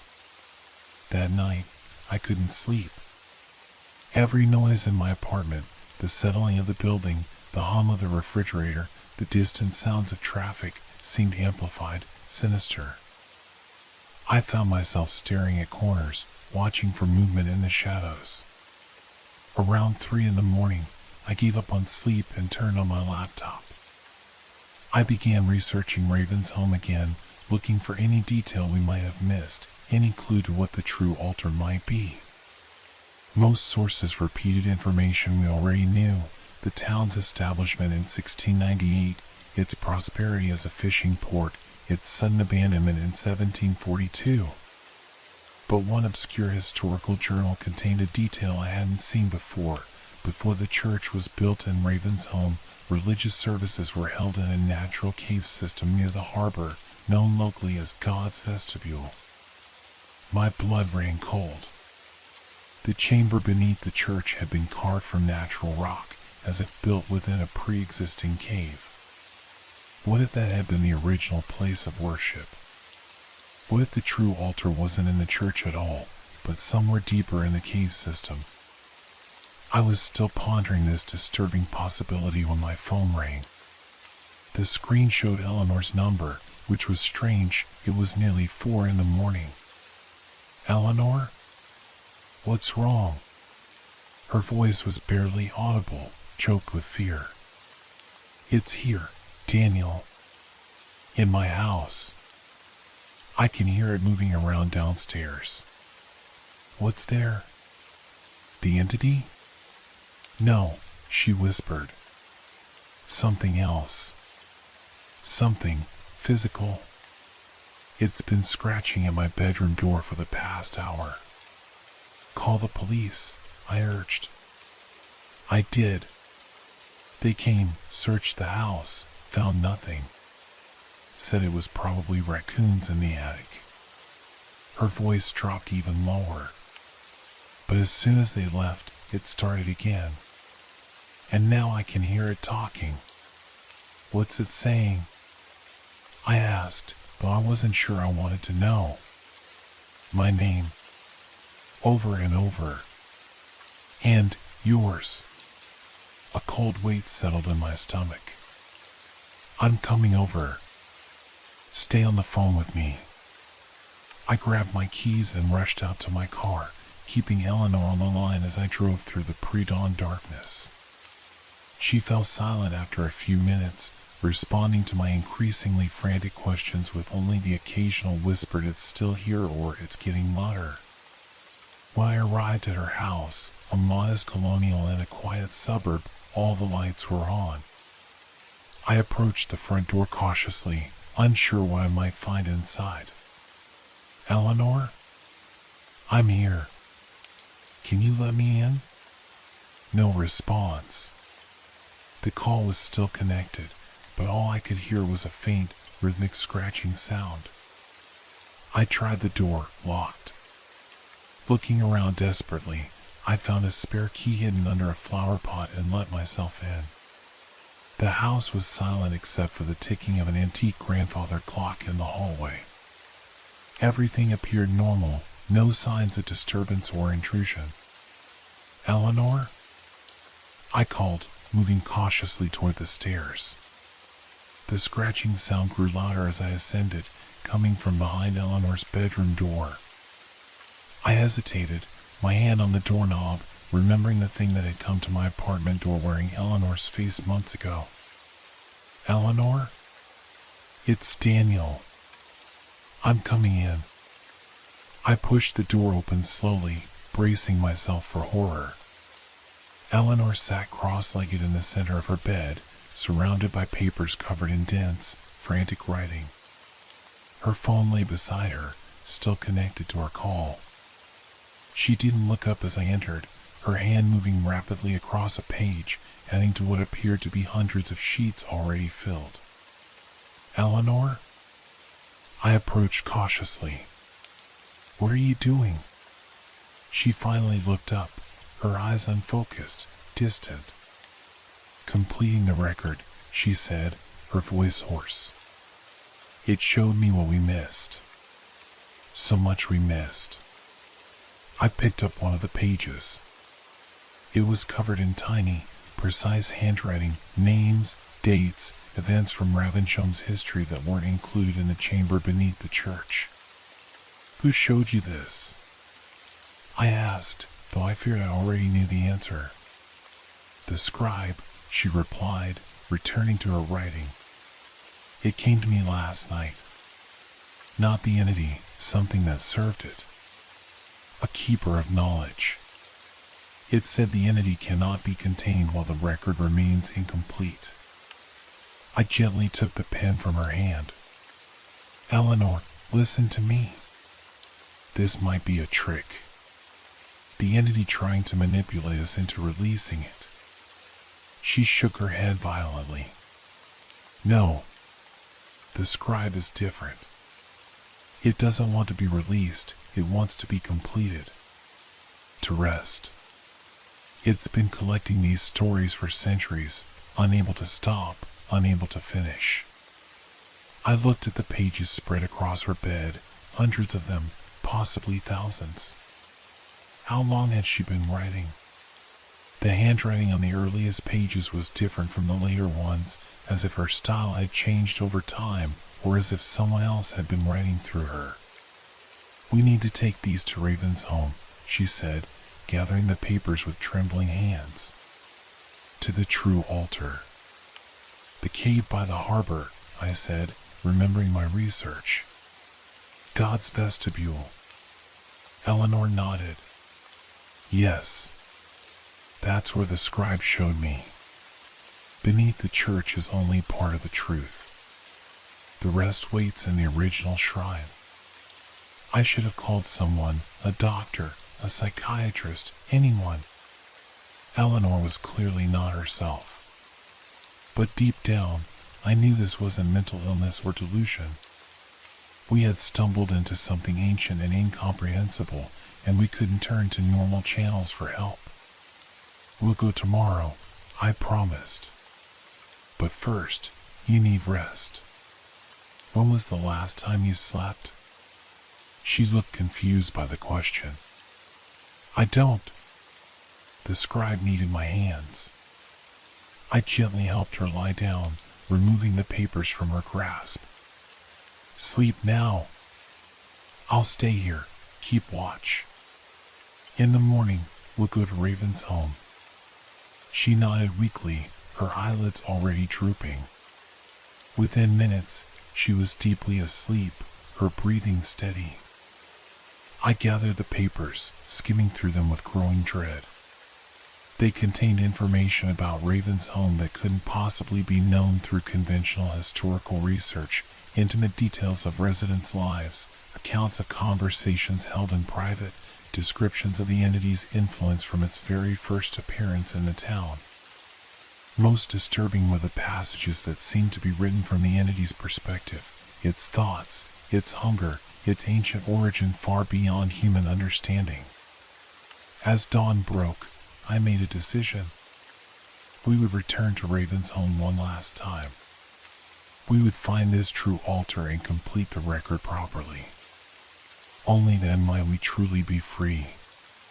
Eleanor woke around noon, seeming more herself but still determined to take the papers to Raven's home. We packed quickly, stopping only to buy provisions for the journey. Neither of us spoke much. What was there to say? We were returning to a place of horror, guided by the words of something that had possessed my friend. The absurdity of our situation wasn't lost on me. The drive north was tense, the car filled with the silent weight of the papers on the back seat. Several times, I thought I saw movement among them from the corner of my eye, pages turning on their own, text shifting and changing. But whenever I looked directly, they were just papers. We reached Raven's home state forest as evening approached, the sun sinking behind the trees, casting long shadows across the road. The gates still stood open, as if waiting for our return. We need to find the cave entrance, Eleanor said as we made our way through the ruins. According to the scribe, it's near the harbor, hidden beneath centuries of vegetation. The harbor area was now a marshy wetland, tall reeds and cattails replacing what had once been open water. We searched along the shoreline, looking for any sign of a cave entrance. As darkness fell, I began to think we should abandon the search until morning. Then Eleanor called out from a thick cluster of bushes. Here. I found something. I hurried over. She had pushed aside dense undergrowth to reveal a narrow opening in the rocky hillside, barely large enough for a person to squeeze through. Cool air flowed from the opening, carrying the scent of stone and water. This is it, she said with certainty. God's vestibule. We turned on our flashlights and entered the cave, Eleanor carrying the bundle of papers. The passage widened after a few yards, opening into a larger chamber with a high ceiling. Our lights revealed smooth walls covered in faded paintings, primitive figures engaged in what appeared to be worship of a central, formless entity depicted as a swirl of paint. These are older than Raven's home, I whispered. Much older. The scribe showed me, Eleanor replied. This place was sacred long before European settlers arrived. The entity was here first. The town was built on its feeding ground. We continued deeper into the cave system, following a narrow passage that sloped downward. Water trickled somewhere in the darkness, a constant, gentle sound that would have been soothing in any other context. After what seemed like hours, but was probably only 20 minutes, the passage opened into a vast underground chamber. Our flashlights couldn't reach the ceiling or the far walls. In the center stood a natural stone formation that resembled an altar, a flat-topped boulder positioned beneath an opening in the cave's ceiling through which a shaft of moonlight fell. The true altar, Eleanor said, approaching it reverently. As we drew closer, I noticed symbols carved into the stone, the same symbols that had adorned the wooden chest and the journal, but older, withered by time and the elements. This was the original source, the earliest record of the entity's presence. Eleanor placed the papers on the altar, arranging them carefully in what seemed to be a specific order. Her movements were no longer entirely her own. There was a precision, a ritual quality to her actions that belonged to something ancient. "What happens now?" I asked, my voice sounding small in the vast chamber. "We complete the circle," she replied in a voice that wasn't quite hers. "We add our stories to the record." From her bag, she produced 2 pens, offering one to me. "Write your truth, Daniel. Everything you've seen, everything you felt. Hold nothing back." I hesitated, suspicion flaring. What if this is exactly what the entity wants? What if we're releasing it rather than containing it? "The entity is already contained," she said. "But the scribe remains incomplete. It cannot rest until the full story is told." Against my better judgment, I took the pen and began to write on the blank paper she provided, my encounter with the Whitaker collection, the changing journal entries, the confrontation in the chamber beneath the church. As I wrote, memories became sharper, more vivid. I recalled details I hadn't consciously registered, the exact pattern of the entity's movements, the precise words it had spoken, the emotions it had stirred in me.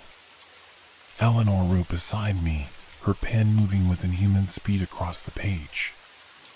Her eyes had taken on a glazed, distant quality, as if she were looking at something far beyond the cave.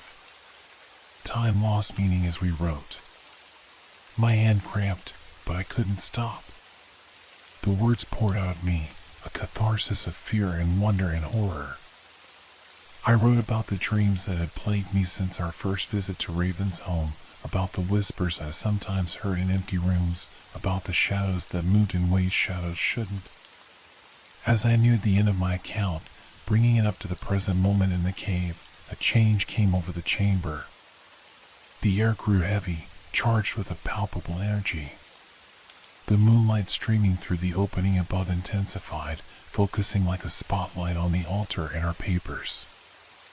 The papers began to glow with a soft, blue luminescence. The writing on them, Eleanor's, mine, and that of the scribe, lifted from the pages, floating in the air like smoke.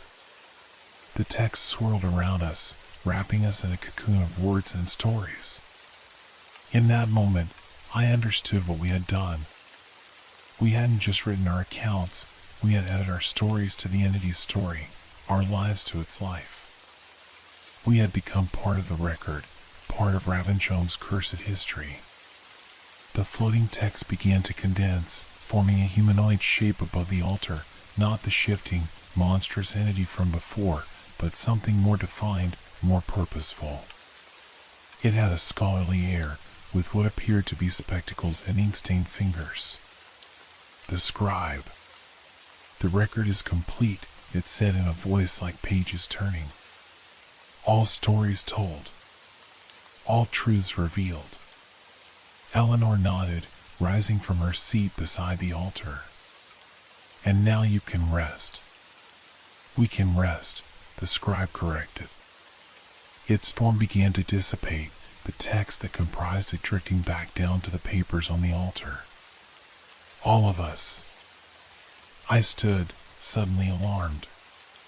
"What does that mean?" "Eleanor, what's happening?" She turned to me, her eyes now clear and sad. "The price of completion, Daniel. The scribe needs vessels to contain the stories. Living vessels." Horror dawned as I realized what she meant. "No. There has to be another way."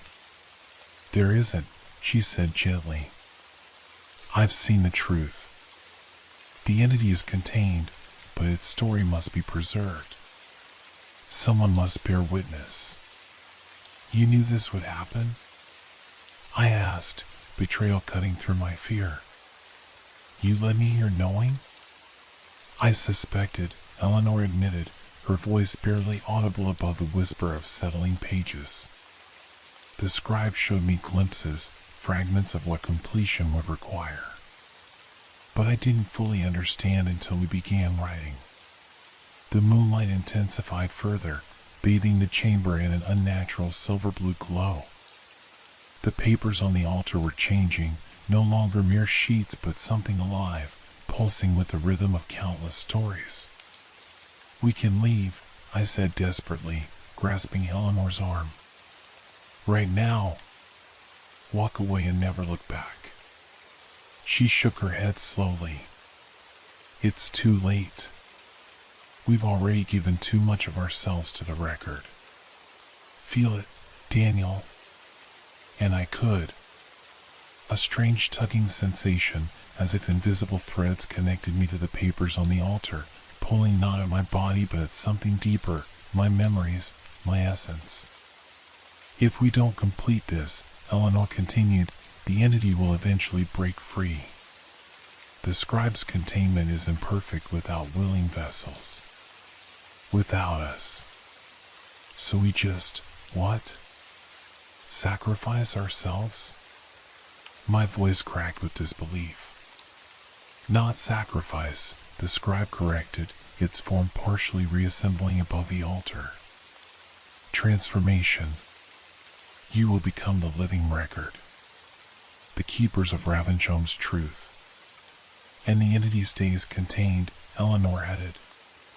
"No more victims. No more terror spreading through forgotten journals and cursed collections." I looked at her, really looked at her, and saw the resignation in her eyes, but also determination. Peace, even. "There must be another way," I insisted, though my resistance was weakening. The pull from the altar had strengthened, and with it came a strange longing, a desire to be part of something eternal. "There is always a choice," the scribe said. "But consider the consequences. The entity has existed for millennia before Ravensholm. It will find another anchor, another feeding ground. More lives will be consumed by its hunger." My mind raced through possibilities, alternatives, escapes, but found none that didn't end in greater horror. "What happens to us?" I asked finally. "Do we die?" "Not as you understand death," the scribe replied. "You become memory. Story. Living history. Your consciousness will endure within the record, alongside all others who have been claimed by Ravensholm's curse." I thought of the faces I had seen within the entity: Thomas Blackwood, William Preston, Rebecca Harlow, Edward Whittaker, all trapped in eternal torment. Will we suffer like them? "They suffered because they were incomplete," Eleanor said. "Fragments caught between worlds. We will be complete." The pages on the altar began to rise, swirling around us in a vortex of text and memory. I felt knowledge flowing into me, the complete history of Ravensholm, every life, every death, every secret. "It's beautiful," Eleanor whispered, her form already beginning to change, becoming less solid as text flowed across her skin like living tattoos. "I can see everything now. Everyone. The choice was upon me. I could still run, still try to escape, but to what end? The entity would eventually find another way, another victim. And I would spend the rest of my life looking over my shoulder, jumping at shadows, wondering when it would return. Or I could embrace this strange transformation, become part of the eternal record, ensure the entity remained contained. Will anyone find us?" I asked, my last concern for the world I was leaving behind. "Someone always finds the record," the scribe assured me. "It is the nature of knowledge to be discovered. But they will find a complete story now, a warning, not a lure." I took a deep breath and stepped forward, joining Eleanor in the center of the swirling papers. The text began to envelope me, cool against my skin like flowing water. I could feel my physical form becoming less substantial, my consciousness expanding to encompass centuries of memory. The record is complete, the scribe said one final time as its form dissolved entirely into the vortex surrounding us. The circle is closed. As my human awareness faded, replaced by something vaster and more eternal, I caught one last glimpse of Eleanor beside me, not as the colleague I had known, but as pure story, a narrative thread in the vast tapestry we were becoming. We were the record now. The living history of Ravensholm and its ancient horror. Not victims, but guardians. And in that moment of transformation, I understood a final truth: some stories never truly end. They simply find new ways to be told, new vessels to contain them. The horror of Ravensholm would endure in us, but so would the triumph of its containment. As the last of my humanity dissolved into text, I felt a profound peace settle over me. We had not defeated the entity, perhaps nothing ever could. But we had bound it more securely than Rebecca Harlow could have imagined, completed the work she had begun centuries ago. The chamber grew quiet. The moonlight faded. The papers settled back onto the stone altar, now filled with the complete history of Ravensholm, including our final chapter. And there they would remain, waiting for the next curious scholar, the next seeker of forgotten knowledge. But this time, when found, they would tell a complete story. A warning, not an invitation. The true record of Ravensholm was finally, eternally, complete. Years later, a young archaeologist picked her way carefully through the overgrown ruins of what had once been Ravensholm. Following old maps and local legends, she discovered the entrance to God's vestibule, descending into the darkness with only her flashlight and curiosity to guide her. In the central chamber, she found a stone altar covered in papers that should have decayed to dust centuries ago but remained pristine, as if recently written. As she began to read them, she felt a strange sense of being watched, not with malice, but with cautious hope. The record of Ravensholm, she read aloud, her voice echoing in the ancient chamber. A complete account. And somewhere in the endless text, two consciousness, once named Daniel and Eleanor, stirred, ready to share their warning with a new keeper of knowledge. The circle continued, but the horror remained contained. And that, perhaps, was victory enough.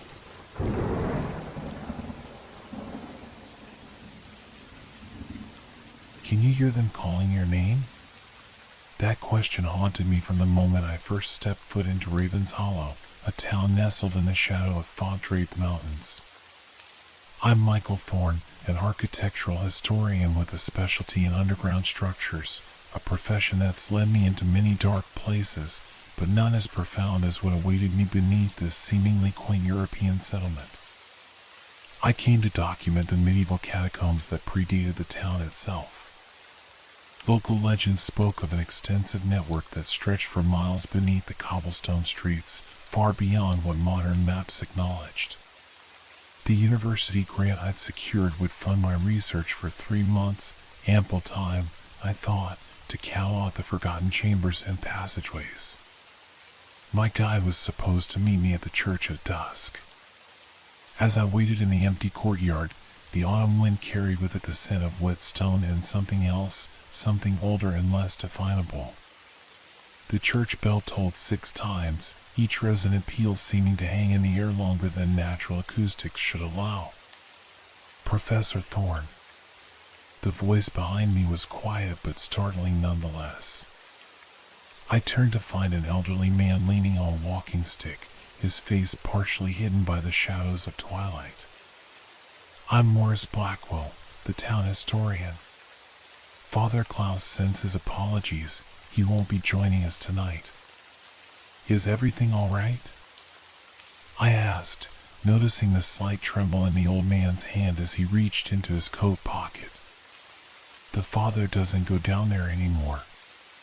Morris produced a large iron key with an ornate handle. Not since last winter. Says the air doesn't agree with him. Something in his tone suggested there was more to the story, but I didn't press. After 20 years of field research, I'd learned that local superstitions were best acknowledged with polite detachment. Morris led me through the church to a heavy wooden door behind the altar. As he inserted the key, I felt a subtle shift in the air pressure, as if the space beyond was exhaling after holding its breath for centuries. The main chambers have electric lighting installed in the 70s for tourists, but the deeper sections remain untouched. Morris handed me a powerful flashlight. The generator can be temperamental. If the lights fail, don't panic. Just wait. They usually come back on. Usually? I asked with a forced smile. Morris didn't smile back. The paths branch extensively. Stay on the marked route, red arrows on the walls. Anything beyond that, well, the mapping is incomplete. That's precisely why I'm here, I replied, checking my equipment bag, camera, notebook, measuring tools, and extra batteries. One more thing, Morris said, his voice lowering. If you hear voices that seem to be calling you specifically, ignore them. It's just water dripping and echoes playing tricks on your mind. Before I could ask what he meant, Morris pushed open the door, revealing a spiral staircase that descended into darkness. The cold air that rushed up carried the unmistakable mustiness of long undisturbed earth. I'll return at 9 to lock up, Morris said. Don't lose track of time down there. It happens easier than you'd think. With those ominous words, he left me at the threshold. I switched on my flashlight and began my descent, counting the steps out of professional habit. 37 stone steps later, I reached a small landing that opened into the first chamber. The electric lights flickered to life as I entered, casting a yellowish glow over rows of stone shelves carved into the walls. Most were empty now, the remains having been properly interred centuries ago, but occasional fragments of bone remained silent witnesses to the passage of time. I moved methodically through the space, taking photographs and measurements, noting the impressive craftsmanship of the 14th century stonework. The temperature was cooler than I expected, perhaps 45 degrees, and remarkably constant. Perfect conditions for preservation. It was in the third chamber that I first noticed something odd. Unlike the previous rooms with their orderly arrangements, this one showed signs of what appeared to be deliberate alteration. Several of the stone shelves had been chiseled with symbols, not religious iconography as one might expect, but something older, more primitive. I traced one with my finger, a spiral within a triangle, with small marks radiating outward like sunbeams. The sound came so subtly that at first, I wasn't sure I heard anything at all, a whisper, so faint it might have been the scrape of my boot on the stone floor. But then it came again, slightly clearer, a sibilant hiss that formed no distinguishable words yet somehow conveyed meaning. Hello? I called out, my voice bouncing off the stone walls. Morris, is that you? Only silence answered. I consulted my map and located the red arrow indicating the path forward. 2 tunnels branched from this chamber, one marked, one unmarked. As I approached the junction, the lights in the chamber behind me flickered once, twice, then stabilized. The marked tunnel led to a significantly larger chamber that must have been directly beneath the church. Here, the walls were adorned with faded frescoes depicting biblical scenes of judgment.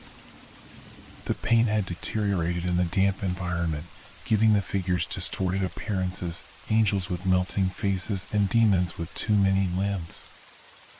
I was photographing a particularly well-preserved section when I felt it, a distinct sensation of being watched.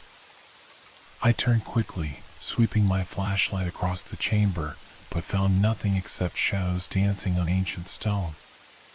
Just nerves, I muttered to myself, but my voice sounded thin and unconvincing even to my own ears. I continued my documentation, but but couldn't shake the growing unease. The silence down here wasn't complete. There was a subtle ambient sound, like the collective breathing of the stone itself. And underneath that, something else, a rhythmic pattern just below the threshold of conscious hearing. After another hour of work, I checked my watch, 8:15. Time to start heading back. I gathered my equipment and retraced my steps through the chambers, following the red arrows. At the junction between tunnels, I paused. Something wasn't right. The unmarked tunnel, which I hadn't explored, seemed different somehow, wider, more inviting. Had it looked like this before?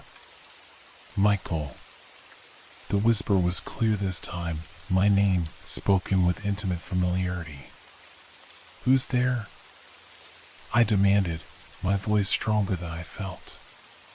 No response came, but as I stood there, flashlight beam trembling slightly in my hand, I noticed that the air flowing from the unmarked tunnel carried a different scent, not the expected mustiness, but something almost sweet, like old incense or dried flowers. Against my better judgment, I took a step toward the unmarked passage. The lights went out. Darkness, absolute and complete, enveloped me. I fumbled for my flashlight switch, cursing under my breath. The beam cut through the blackness, much weaker than it should have been, as if the darkness here had physical properties that resisted illumination. The generator, I reasoned aloud. Morris said it might fail. I turned back toward the marked path, determined to return to the surface and try again tomorrow with better equipment. But as I moved, the whisper came again, closer, more insistent. "Michael, see what we've found for you."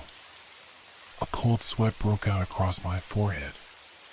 The rational part of my mind insisted this was an acoustic phenomenon, sound carrying from elsewhere in the catacombs, perhaps Morris calling down to check on me. But another part, the primitive brain that recognizes danger before conscious thought can name it, knew with terrible certainty that whatever was whispering my name was not human. Not anymore. I quickened my pace, following my dimming flashlight beam back through the chambers. The stone walls seemed to have shifted somehow, the passages narrower than before, forcing me to turn sideways in spots where I'd walked comfortably earlier. When I finally reached the spiral staircase, relief flooded through me.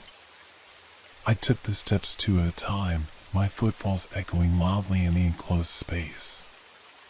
At the top, I pushed against the wooden door. It didn't budge. I pushed harder, throwing my shoulder into the heavy oak. "Morris!" I shouted, pounding on the door. "Morris, the door's locked." No answer came. I checked my watch again, 8:37. He wasn't supposed to lock up until 9. As I stood there, heart pounding, the lights below flickered back on, casting long shadows up the stairwell.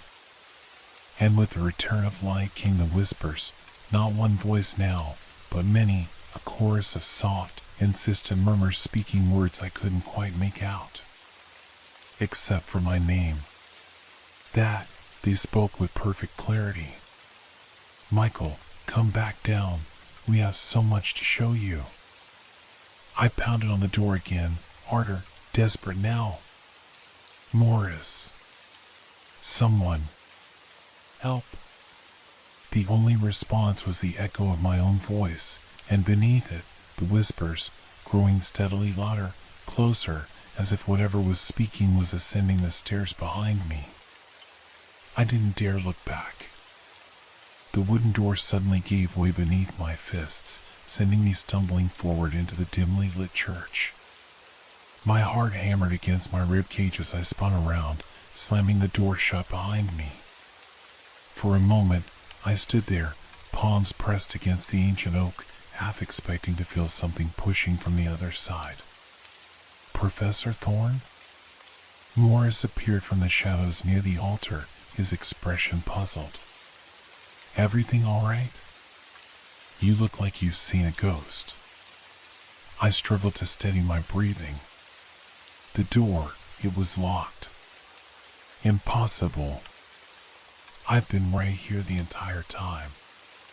Morris approached slowly, studying my face. Though folks often feel disoriented after their first visit below. I heard voices, I admitted, immediately regretting how it sounded. Whispers, calling my name. Something flickered across the old man's face, recognition, perhaps fear, before his features settled into careful neutrality. The acoustics down there can be quite peculiar. Water dripping through limestone, air moving through narrow passages, the mind interprets these sounds in strange ways. His explanation was perfectly reasonable, yet it didn't account for the specificity of what I heard. Still, I nodded, unwilling to appear irrational on my first day. Of course. I'm just tired from the journey. Outside, the town was blanketed in a thick evening fog, street lamps creating halos in the mist. Morris walked me to my lodgings, a small guest house on the edge of the town square, his walking stick tapping a steady rhythm against the cobblestones. "Rest well, Professor," he said as we reached the door. "The catacombs have stood for 700 years. They'll still be there tomorrow." I thanked him and watched as his figure dissolved into the fog. Only when he disappeared completely did I realize he hadn't answered my question about the locked door. My room was simple but comfortable, a single bed, writing desk, and small bathroom. I laid out my equipment, downloaded the day's photographs to my laptop, and began organizing my notes. The images were clear enough, though several showed curious light anomalies, streaks of luminescence that hadn't been visible to the naked eye. Exhaustion eventually overcame professional curiosity. I closed my laptop and prepared for bed, but sleep proved elusive. Every time I closed my eyes, I heard those whispers again, calling my name with insidious familiarity. Around 3 in the morning, I woke suddenly, certain I heard something. I lay perfectly still, listening. The guest house creaked and settled, wind rattled the window panes, but underneath these ordinary noises was another sound, a faint, rhythmic scratching, like fingernails against wood. It seemed to be coming from beneath the floorboards. I switched on the bedside lamp and the sound immediately ceased. Feeling foolish but unable to dismiss my unease, I got up and inspected the floor. The ancient wooden planks showed nothing unusual, yet I couldn't shake the conviction that something had been there, trying to get through. When morning finally came, I greeted it with relief. Sunlight and the smell of coffee from downstairs dispelled the night's disquiet, rendering my fears absurd in retrospect. I showered, dressed, and headed down to breakfast, determined to approach the day with scientific detachment. The guest house proprietor, a cheerful woman named Eleanor, served freshly baked bread and local cheese. As I ate, I casually mentioned my research in the catacombs. Her smile faltered. "Oh, you're the one working with Morris. My late husband's family used to give tours down there before the council restricted access." "Restricted access? Why?" I asked. Eleanor busied herself wiping an already clean counter. "Structural concerns, officially. After what happened to the Jensen boy, disappeared down there for 3 days. When they found him, he wouldn't speak a word about where he'd been. Never spoke again, in fact." "When was this?" 1978. The council installed lights after that, tried to make it safer." She shook her head. "Some places aren't meant to be disturbed, if you ask me." I pressed for more details, but Eleanor changed the subject, asking about my hometown instead. After breakfast, I walked to the local library, hoping to find historical records that might explain the unusual symbols I'd photographed. The librarian, a severe-looking woman named Henrietta Baldwin, regarded me with suspicion while I explained my research. She reluctantly directed me to a glass case containing the town's oldest documents. Most of our medieval records were lost in the fire of 1842, she explained. But there are some fragments you might find useful. Among the preserved documents was a journal belonging to a 17th century physician, Theodore Walsh. Most entries concerned routine medical matters, but one passage caught my attention. April 10, 1683. Consulted today regarding the malady affecting workers excavating the lower chambers. All 7 men exhibit same symptoms: violent tremors, cold sweats, speaking in tongues. Most troubling is their insistence that voices from the walls commanded them to dig deeper. Construction now halted by order of the magistrate. Affected men confined to the sanitarium. God have mercy on their souls. As if in response, a cold breeze swept through the chamber, carrying with it that same sweet, cloying scent I noticed yesterday. One by one, in perfect sequence, our helmet lamps flickered and died, leaving us in the weak glow of our backup flashlights. Battery failure? Both at once? I asked incredulously. Morris didn't answer. Instead, he grabbed my arm, his fingers digging painfully into my flesh. We need to leave. Now. But the symbols, I haven't documented them properly. Now, he hissed, already pulling me toward the exit tunnel. We had taken no more than 3 steps when a low, sonorous tone reverberated through the chamber, like the striking of an enormous bell, but pitched so low it was felt more than heard. The stone beneath our feet trembled in response. What the hell was that? I whispered. Morris's face had gone ashen. They know you're here now, he muttered, more to himself than to me. I should never have brought you this far. Who knows I'm here? Morris, what are you telling me? Another tone sounded, higher than the first but equally resonant. The vibration intensified, and small fragments of stone began to dislodge from the ceiling. Morris pulled me roughly toward the exit. We'll talk above ground, he promised. If we make it there. We hurried back through the tunnels, our flashlight beams bouncing wildly off the walls. The path seemed different now, longer, with twists and turns I didn't remember from our descent. Twice we came to junctions that Morris hesitated at before choosing a direction. The third tone struck as we reached the metal gate, this one so powerful it nearly brought us to our knees. The gate itself vibrated violently against its hinges. Cover your ears. Morris shouted over the noise. I did as instructed, but it made little difference. The sound penetrated bone and tissue, resonating inside my skull. And underneath it, growing steadily louder, were the whispers, dozens of them now, weaving together in a maddening chorus that repeated my name like a dark litany. Morris fumbled with the key, his hand shaking so badly he dropped it twice before finally managing to unlock the gate. We stumbled through just as a fourth tone began to build, this one accompanied by a distinct shifting of the stone around us, as if the very structure of the catacombs was realigning itself. The gate slammed shut behind us with such force that the metal bent inward. Morris collapsed against the wall, breathing heavily, his face slick with sweat despite the cold. What just happened? I demanded, my own heart racing so fast I felt dizzy. What were those sounds? The awakening, Morris wheezed. They're waking up. Who's they? He looked at me then, his eyes wide with a fear so profound it chilled me to the core. Not who, Professor. What? We made our way back to the upper level in silence, both too shaken for further conversation. The familiar electric lights of the main chambers provided little comfort, They seemed feeble now, temporary barriers against a darkness that was anything but natural.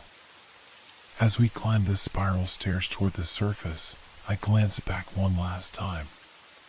In the shadows at the far end of the main chamber, just beyond the reach of the electric lights, I could have sworn I saw movement, a figure, tall and unnaturally thin, watching our retreat with patient malevolence. When I looked again, it was gone. But the whispers lingered, following us all the way to the heavy wooden door. That night, fever gripped me. I thrashed in sweat-soaked sheets as my mind replayed the events in the catacombs, distorting them into nightmarish sequences. In my delirium, the whispers became clear, articulate voices speaking an ancient language that, impossibly, I understood.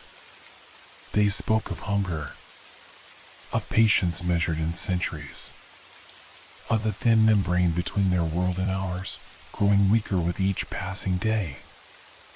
I woke at dawn, my throat raw from screaming. Eleanor stood beside my bed, pressing a cool cloth to my forehead, concern etched deep in the lines around her eyes. "You've been calling out in your sleep," she said softly. "Names I didn't recognize, and words." She hesitated. Words that didn't sound like any language I know. I tried to respond, but my voice emerged as a rasp. Eleanor helped me sit up and drink water from a glass on the nightstand. "Morris was here earlier," she continued. "Left this for you." She handed me a folded note. "Said to tell you he's gone to consult someone about what happened yesterday." When Eleanor left, I unfolded the note with trembling fingers. The handwriting was shaky, as if written in great haste. "Professor Thorne, do not return to the catacombs alone. What we disturbed yesterday has been dormant for generations. I've gone to see Victor Hale in Blackmore. He may have information that can help us understand what's happening. Stay in public places. Avoid sleep if you can. They are strongest in dreams. Morris. P.S. If I don't return by nightfall, seek out Cassandra Wright at the university. Tell her the seal is breaking.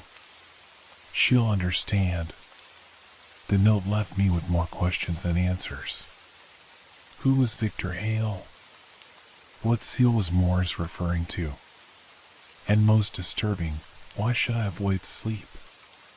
Despite my weakened state, I dressed and made my way downstairs. I needed fresh air, sunlight, and most of all, answers. The town seemed different in daylight, smaller, more ordinary. People went about their business, exchanging pleasantries, shopping at the small market in the square. None of them aware of what stirred beneath their feet. I found myself drawn to the church, its stone spire reaching toward a cloudless sky. The sanctuary was empty except for an elderly caretaker polishing the wooden pews. I approached her, introducing myself as a researcher studying the catacombs.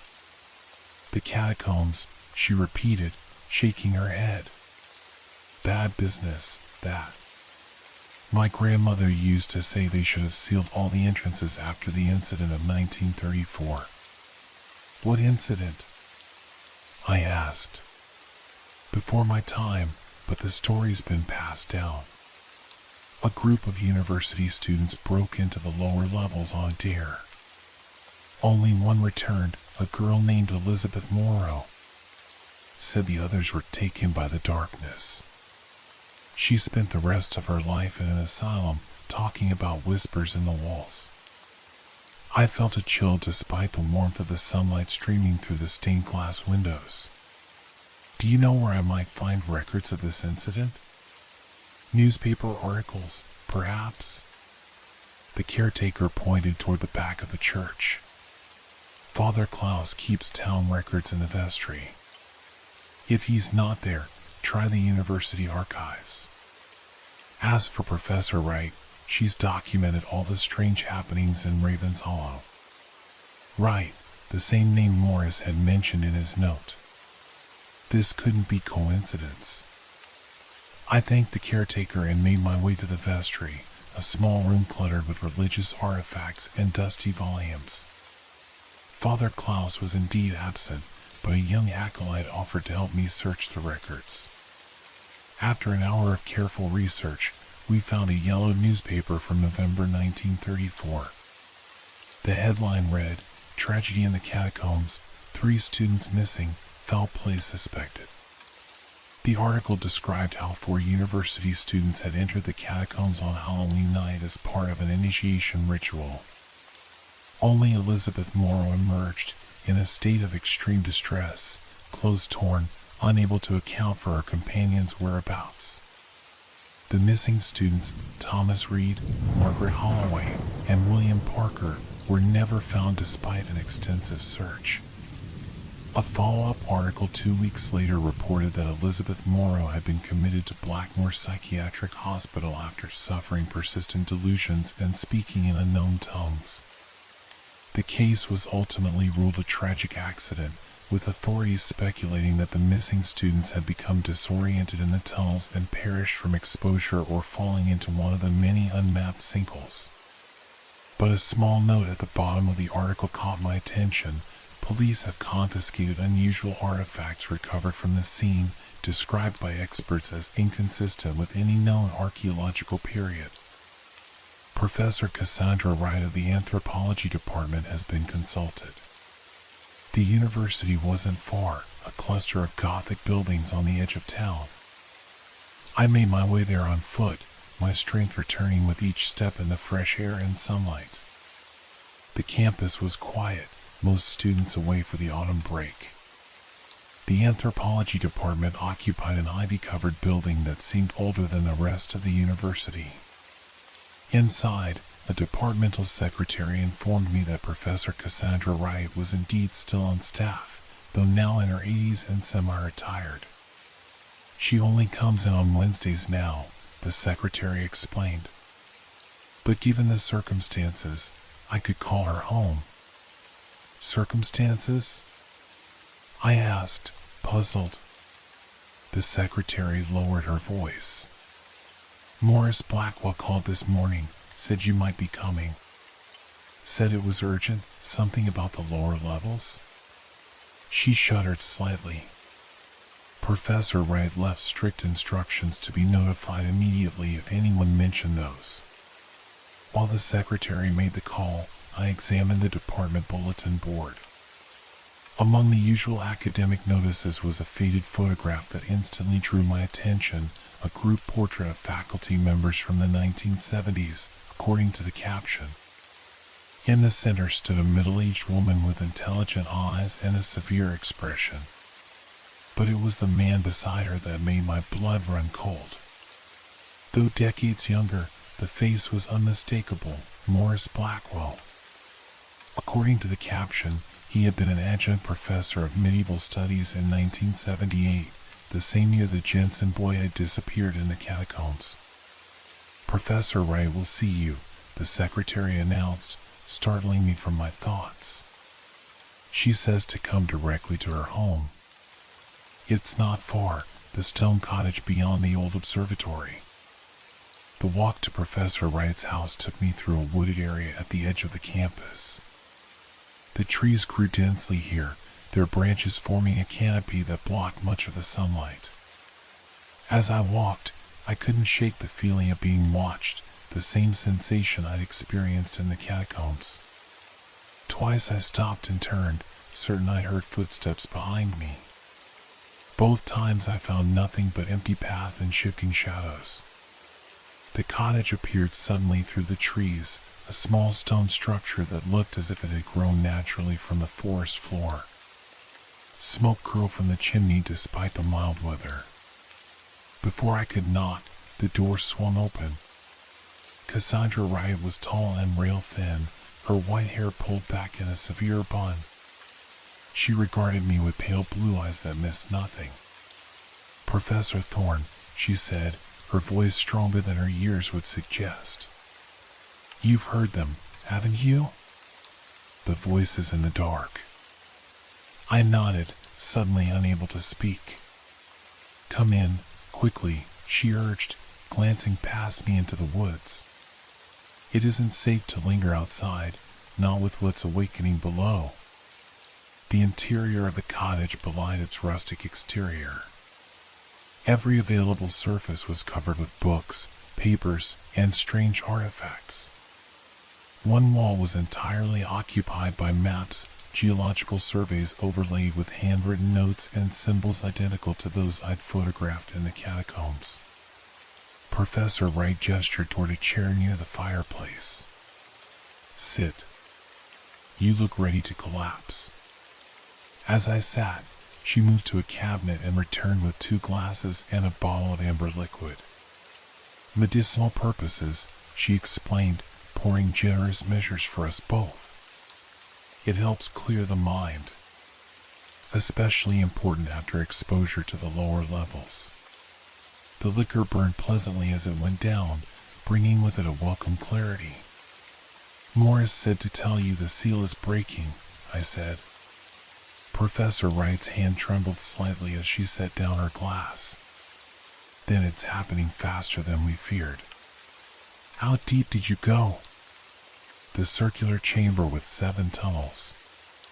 We heard tones, like enormous bells. The calling, she whispered. Did you respond? Did you speak to the voices? No, I said, though in truth, I wasn't entirely certain. Those fevered dreams had felt so real. She studied my face intently. You're not being completely honest, Professor Thorne. Understandable, the mind protects itself. But half-truths won't help us now. I took another sip of the fiery liquor. Last night, I had dreams. I understood what the whispers were saying. Tell me exactly what you heard. Every detail. I described the fevered dreams as best I could remember, the voices speaking of hunger and patience, the membrane between worlds growing thin. With each word, Professor Wright's expression grew more grave. When I finished, she rose and went to the wall of maps. What I'm about to tell you will sound like madness, but I assure you it's the truth. The catacombs beneath Raven's Hollow are not merely burial chambers. They were constructed to contain something far older than human civilization. She pointed to the center of the largest map, where 7 tunnels converged in a circular chamber. This configuration appears at archaeological sites across Europe, always associated with the same cult, the Keepers of the Veil. They believed our world overlaps with another dimension, one inhabited by entities they called the Whisperers. Like interdimensional beings? I asked skeptically. More like parasites, she corrected. They feed on consciousness, on awareness itself. In ordinary circumstances, the barrier between dimensions is too strong for them to cross over completely. But they can influence our world through dreams, through whispers that prey on the vulnerable mind. She pulled a leather-bound journal from a nearby shelf. This belonged to Elizabeth Morrow, the sole survivor of the 1934 incident. She gave it to me shortly before her death. The journal was filled with disturbing drawings, elongated figures with too many limbs, symbols matching those in the catacombs, and page after page of strange text in no language I recognized. Elizabeth learned their language, Professor Wright explained. It consumed her mind. By the end, she could no longer distinguish between our reality and theirs. What happened to her friends? I asked.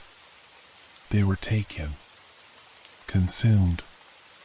The Whispers require physical vessels to maintain a presence in our dimension. Human bodies serve their purpose, though the transformation process is unpleasant for the host. My skepticism must have shown on my face, because Professor Wright gave a harsh laugh. You think I'm a senile old woman with an overactive imagination. I thought the same when Elizabeth first came to me. but I've spent 50 years studying the phenomenon, Professor Thorne. The evidence is irrefutable. She turned to another shelf and retrieved a small wooden box. Inside, cushioned on velvet, was an object that defied easy description, a translucent crystal with a shifting internal structure that seemed to move independently of how the light struck it. This was recovered from the circular chamber in 1934. Scientific analysis proved impossible. The crystal absorbs all forms of energy directed at it. Light, heat, sound, even radiation, all vanish into its structure without reflection or dispersion. I leaned closer, mesmerized by the object's subtle movements. Within its depths, I could almost discern patterns, faces forming and dissolving, landscapes that existed nowhere on Earth. "Don't look too long," Professor Wright warned, snapping the box shut. "Prolonged exposure can create a psychic link with what's on the other side." She returned to her chair, moving with the careful deliberation of age. In 1978, a similar incident occurred. A boy, Jensen was his name, disappeared in the catacombs for 3 days. When they found him, he'd changed. The caretaker mentioned this. She said he never spoke again, because he no longer possessed the physical structures necessary for human speech, Professor Wright said grimly. His transformation had begun. Morris and I managed to extract the parasitic entity before it completed its work, but the damage to the boy's mind was irreversible. Morris was involved? I asked, recalling the faculty photograph I'd seen. Morris Blackwell has been the gatekeeper for 3 decades. His family has served that role for generations, monitoring the seals, ensuring the barriers remain intact. She sighed heavily. But he's grown old, as have I. The responsibility weighs heavily. A log shifted in the fireplace, sending sparks up the chimney. Outside, the afternoon light had begun to fade, shadows lengthening across the cottage floor. "What exactly are these seals Morris mentioned?" I asked. Professor Wright rose again, moving to a trunk in the corner. From it, she retrieved a roll of parchment, yellowed with age. Carefully, she spread it on the table between us. The parchment contained an intricate diagram, the 7-tunnel chamber I visited, but with additional details. At each tunnel entrance stood a pillar inscribed with symbols, and in the center of the chamber was a circular depression. 7 pillars, 7 seals, she explained. Constructed in the early medieval period using knowledge far more ancient. They create a harmonic barrier that the whispers cannot penetrate. The tones we heard. The seals destabilizing, she confirmed. Each tone represents the failure of one barrier frequency. There are 7 in total. After the 4th tone, the membrane becomes permeable. After the 7th, her voice trailed off. "What happens after the 7th? I pressed. She met my gaze directly. Full manifestation. The whispers would gain access to our dimension in their true form, not merely as influences or parasites. A chill ran through me as I recalled the figure I glimpsed in the shadows. And what exactly are they in their true form? According to the texts left by the keepers, they are beings of pure consciousness, thought without physical limits, but without moral constraint. They perceive time differently than we do. Our entire lives are but moments to them. Why would they want to come here? What do they want? To feed, she said simply. Consciousness sustains them, particularly conscious suffering. Fear, pain, despair, these are delicacies to them. And they've been starving for centuries. The implications were horrifying. How do we stop them? Professor Wright's expression hardened. The seals must be reinforced. The ritual is complex and dangerous. It requires specific conditions, specific individuals. What kind of individuals? Those who can hear the whispers but remain uncontrolled by them. Those with strong mental barriers.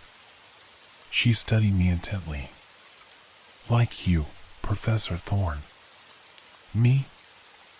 I laughed nervously. I'm just an architectural historian.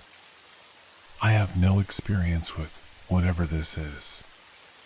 Yet you heard them call your name, and you're still sane enough to sit here discussing it.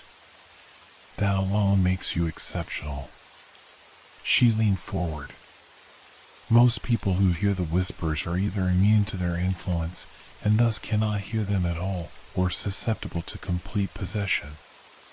Those rare few who can interact without succumbing are valuable beyond measure. A sudden gust of wind rattled the cottage windows. The fire dimmed momentarily, plunging the room into shadow. When it flared up again, Professor Wright's face had transformed, no longer merely concerned, but openly frightened. They know we're talking about them, she whispered. They're listening. As if in confirmation, I felt a pressure building in my ears, similar to what I'd experienced in the catacombs. And underneath it, almost subliminal, the whispers, calling my name. Professor Wright moved with surprising speed for her age, crossing to a cabinet and withdrawing a small cloth pouch. She thrust it into my hands. Iron filings and salt, blessed by 7 different faiths. Keep it with you at all times. You can't seriously believe. I stumbled backward, a scream dying in my throat. The thing cocked its head, curious rather than threatening. When it spoke, its voice emerged from somewhere in its chest, bubbling and wet. Professor Thorne, it gurgled. We've been expecting you. I swung the poker wildly, connecting with what should have been the creature's shoulder. The impact sent shockwaves up my arm as the iron made contact with something far denser than flesh or bone. The featureless head distorted, rippling like disturbed water, but the creature itself barely flinched. It reached for me with 2 long fingers that bent in impossible directions. I flung the pouch of iron filings and salt directly at it, the contents dispersing in a cloud. The effect was immediate and dramatic. Where the mixture touched the creature, its form hissed and bubbled like acid on metal. It recoiled, emitting that same inhuman keening I heard at the cottage. I ran, no longer caring which direction took me away from campus, away from that thing. The night had fully descended now, street lamps creating islands of light and a sea of darkness. I aimed for the town center, where there would be people, witnesses, safety in numbers. But the town square, usually busy with evening activity, was deserted. Shop windows were dark, doors locked. An unnatural silence hung over everything, broken only by the sound of my own ragged breathing. And underneath that, growing steadily louder, a low vibration, the beginning of the 5th tone. The vibration swelled beneath my feet, rising through the cobblestones of the town square like an invisible tide. I fell to my knees as the 5th tone reached its full power, a resonance so profound it seemed to liquefy my very bones. The iron poker slipped from my nerveless fingers, clattering against the stone. All around me, the air rippled with visible distortions, as if reality itself was being stretched thin. Through these ripples, I caught glimpses of elsewhere. A landscape of twisted geometries and impossible angles, illuminated by light that cast no shadows. And faces, so many faces, pressed against the membrane between worlds, watching with hungry anticipation. The tone faded gradually, leaving in its wake a silence so complete it felt like a physical presence. Then, one by one, the street lamps began to fail. Darkness rolled across the square like a living thing, consuming the light. I scrambled to my feet, retrieving the poker. Only one lamp remained lit at the far end of the square, creating a small island of safety. I ran toward it, my shadow stretching and contracting with unnatural fluidity. As I reached the light, a figure emerged from the alley beside the old clock tower, Morris Blackwell, leaning heavily on his walking stick, his face gray with exhaustion. "Professor Thorne," he wheezed. "Thank God. I've been looking everywhere for you." "Morris," I gasped. "Professor Wright, she's—" "I know," he interrupted, pain evident in his voice. "I felt her passing." "The cottage?" I nodded, unable to articulate the horror I'd witnessed. "And the fifth tone has sounded," he continued grimly. "We have little time. The sixth will follow soon, and after that. The seventh," I finished. "Complete manifestation." Morris's eyebrows rose slightly. "Cassandra told you everything, then? Enough to understand what's happening. She said you'd know what to do." He gestured toward the church spire, now barely visible in the encroaching darkness. "We need to reach the eastern entrance. With the main seal weakening, the other passages will be changing, reconfiguring themselves."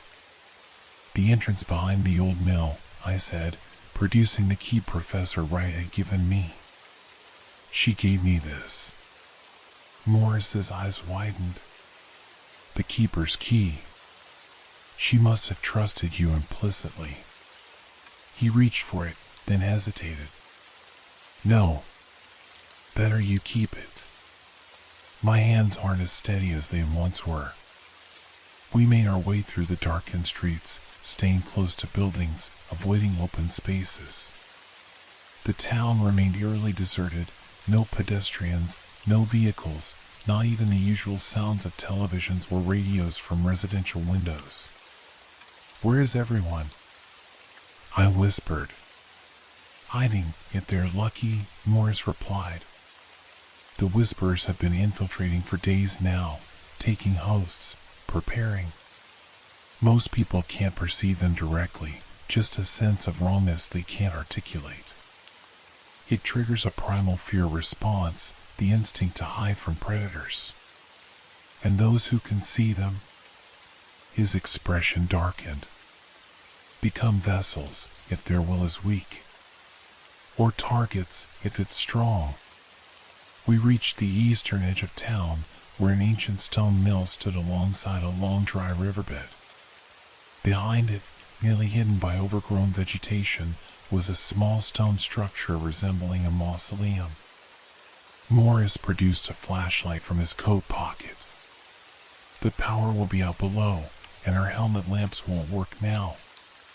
This is specially shielded. It should function, at least for a while." The key fit perfectly into the weathered lock. The door swung open with surprising ease, revealing a steep staircase that plunged into darkness. The air that rushed up from below carried that same sweet, cloying scent I noticed in the deeper chambers. "What is that smell?" I asked as we began our descent. "Decomposition," Morris replied matter-of-factly. "Not of flesh, of reality. The boundary between dimensions is breaking down, releasing energies our senses interpret as scent." The staircase felt endless, spiraling deeper than seemed physically possible given the geology of the area. By my count, we descended at least 20 stories before the steps finally gave way to a horizontal tunnel. Unlike the carefully constructed upper catacombs, this passage was clearly much older, the work of hands that predated modern masonry techniques. The walls were lined with strange nodules that glistened wetly in the flashlight beam, pulsing slightly as if breathing. "Don't touch the walls," Morris warned. "Those are sensory organs. They'll alert the whisperers to our exact location." "They don't know we're here already?" I asked incredulously. "They know someone has entered their domain. But they experience our world differently, more as patterns and vibrations than distinct entities. Physical contact makes us legible to them. We moved carefully down the tunnel, which gradually widened into a series of connected chambers. Here, the architecture became even more alien, doorways that twisted in non-Euclidean angles, ceilings that seemed simultaneously high above and pressing down upon us. Morris navigated with the confidence of long familiarity, though his breathing had become labored, his movements slower. At a junction where 3 tunnels converged, he suddenly stopped. "This isn't right," he muttered. "The configuration has changed." "Changed how?" I asked, scanning the darkness beyond our small circle of light. "The layout of the lower levels shifts in response to the weakening seals. Paths that once led to the central chamber may now lead elsewhere." He ran a trembling hand across his forehead, leaving a smear of dirt. "We need to find a marker, something left by the original keepers." We searched the walls carefully, avoiding direct contact with the glistening nodules. In a small alcove, nearly hidden by an outcropping of stone, I found it, a carving similar to the symbols I'd photographed, but more elaborate. A 7-pointed star surrounded by concentric circles, with lines of text in that same unknown language from my fevered dreams. "Here," I called to Morris. He examined the carving, his expression clearing. "Yes, this is it. The Star of Alignment." He traced the air above the symbol, following its pattern without touching the stone. If I remember correctly, a low grinding sound emanated from somewhere deep within the walls. The floor trembled beneath our feet, and the tunnel ahead seemed to shift, the angles realigning themselves into a new configuration. "Quickly," Morris urged. "The path will hold for only a few minutes before the whisperers notice the manipulation." We hurried down the realigned tunnel, which now sloped sharply downward. The walls here were different, smoother, almost glassy, and embedded with tiny points of light that resembled distant stars. The tunnel opened abruptly into an enormous cavern, so vast that our flashlight couldn't illuminate the ceiling or far walls. And there, in the center, stood our destination, the circular chamber with 7 radiating tunnels, now transformed. Where before it had been roughly hewn stone, it now appeared constructed of some crystalline material that caught and refracted our light in impossible ways. The 7 pillars Professor Wright had described in her diagram stood in a perfect circle, each glowing with a sickly phosphorescence. But it was the center of the chamber that drew the eye, a depression filled with what looked like liquid shadow, constantly moving, constantly changing. Faces formed in its depths, only to dissolve and reform as something else entirely. "The Nexus," Morris whispered reverently. "The point where our dimension and theirs are separated by the thinnest of barriers." "What do we do now?" I asked, my voice sounding small in the vastness of the cavern. Before Morris could answer, the air around us changed, becoming denser, charged with potential like the moment before lightning strikes. A low humming built rapidly into the unmistakable resonance of the 6th tone. This time, I was prepared for the physical impact, bracing myself against the nearest pillar as the vibration threatened to tear me apart from within. Morris was less fortunate. The tone hit him with visible force, driving him to his knees. Blood trickled from his ears and nose as he struggled to remain conscious. When the 6th tone finally subsided, leaving that same terrible silence in its wake, Morris looked up at me with eyes that had aged decades in moments. "One left," he gasped. "When the 7th tone sounds, the final seal will break." He struggled to his feet with my assistance, his body seeming frailer than before. "The ritual must be performed now, before it's too late." From inside his coat, he withdrew a small leather case. Opening it revealed a silver dagger with an intricately carved handle and a stone vial containing a dark liquid. "This is sacrificial blood," he explained, handling the vial with reverence. "Collected from previous keepers at the moment of their deaths. It contains their knowledge, their power." "And the dagger?" I asked, already suspecting the answer. "For fresh blood. Yours, specifically." He met my gaze directly. "The blood of one who can hear the whispers but resist their influence is the final component. Professor Wright mentioned this. She said my blood would temporarily strengthen the seals." Morris nodded gravely. "Temporary, yes. But combined with the keeper's blood and the proper ritual, we can restore the seals completely." He hesitated. "However, there is a cost." "What kind of cost?" "The ritual requires an anchor, a consciousness that remains behind to maintain the boundary. Someone must stay in the chamber after the seals are restored." The implication was clear. "For how long?" "Until another keeper is prepared to take their place." His eyes were sad but resolute. "I had hoped to train a successor properly, but time has run out. It must be me." "Morris, no, there has to be another way." A bitter smile crossed his lined face. "There isn't. And truthfully, I've lived beyond my time already. Cassandra and I both knew this day would come." He pressed the dagger into my hand. "When I begin the incantation, you must cut your palm and let 7 drops fall into the center. No more, no less. Then add the contents of the vial. And then run. As fast as you can, back the way we came. Don't stop. Don't look back, no matter what you hear." Something in his tone filled me with dread. "What will I hear?" "They'll try to stop you. Using voices of those you love, those you trust. Remember, anything you hear after the ritual begins is a lie."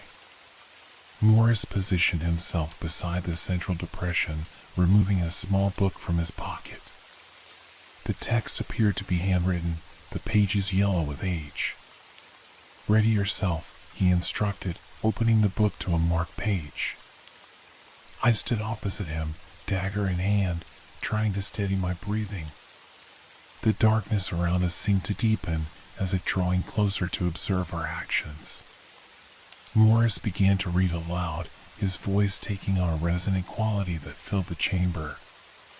The language was the same one from my dreams, harsh consonants and flowing vowels that seemed to bypass the ears and speak directly to the mind.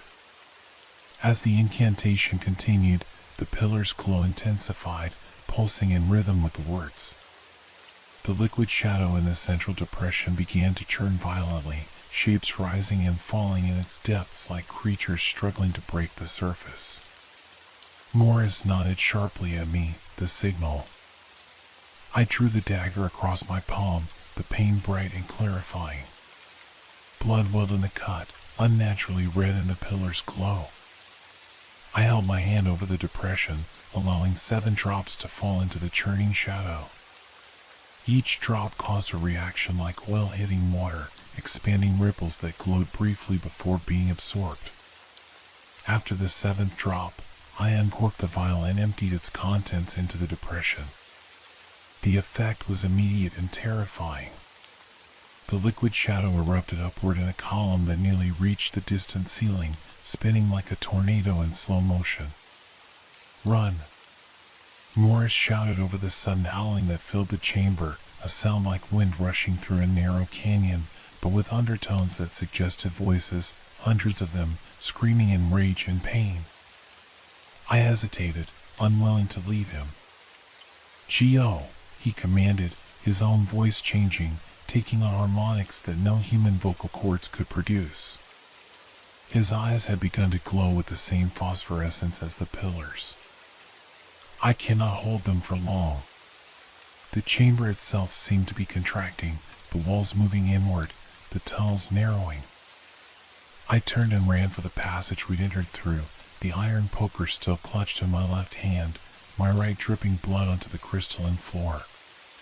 Behind me, Morris's incantation rose to a fever pitch, competing with the howling that grew louder, angrier with each syllable. The light from the pillars flared so brightly that my shadow stretched sharp and black before me as I ran. I had nearly reached the tunnel entrance when I heard it, my mother's voice, calling my name with the same inflection she'd used when I was a child, frightened of the dark. "Michael, sweetheart, don't leave me here. I need you."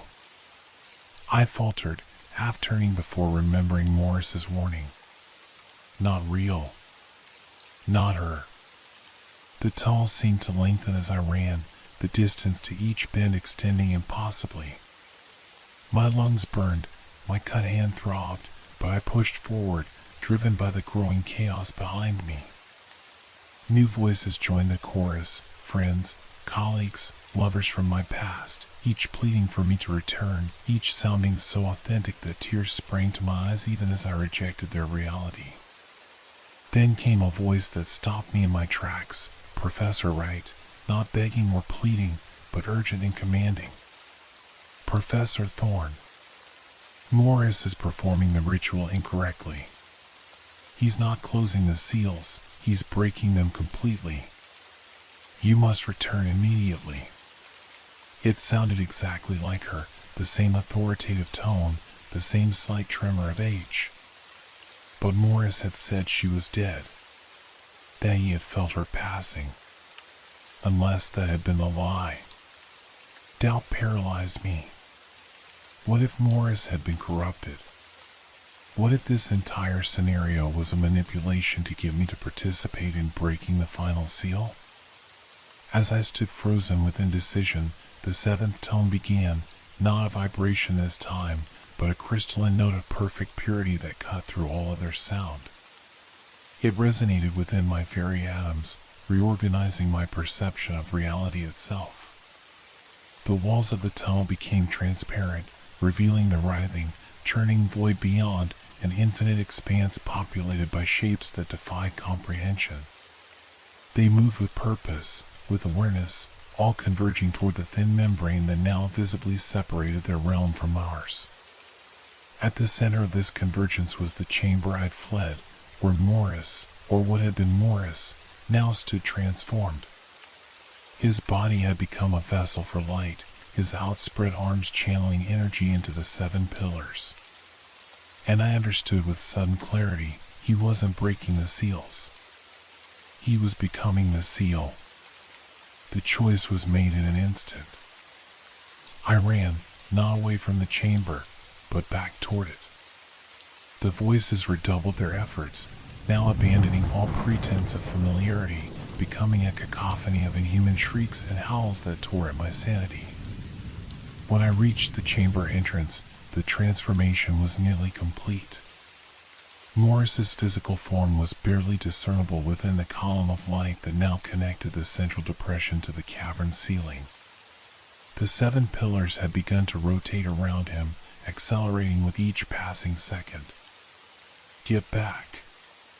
The voice that emerged from the light still held some essence of Morris, though layered with something far older and more powerful. The boundary is collapsing. I could see it happening, reality itself folding inward like paper in a flame, the membrane between dimensions growing so thin that entities from the other side were partly visible, reaching through with appendages that followed no biological logic.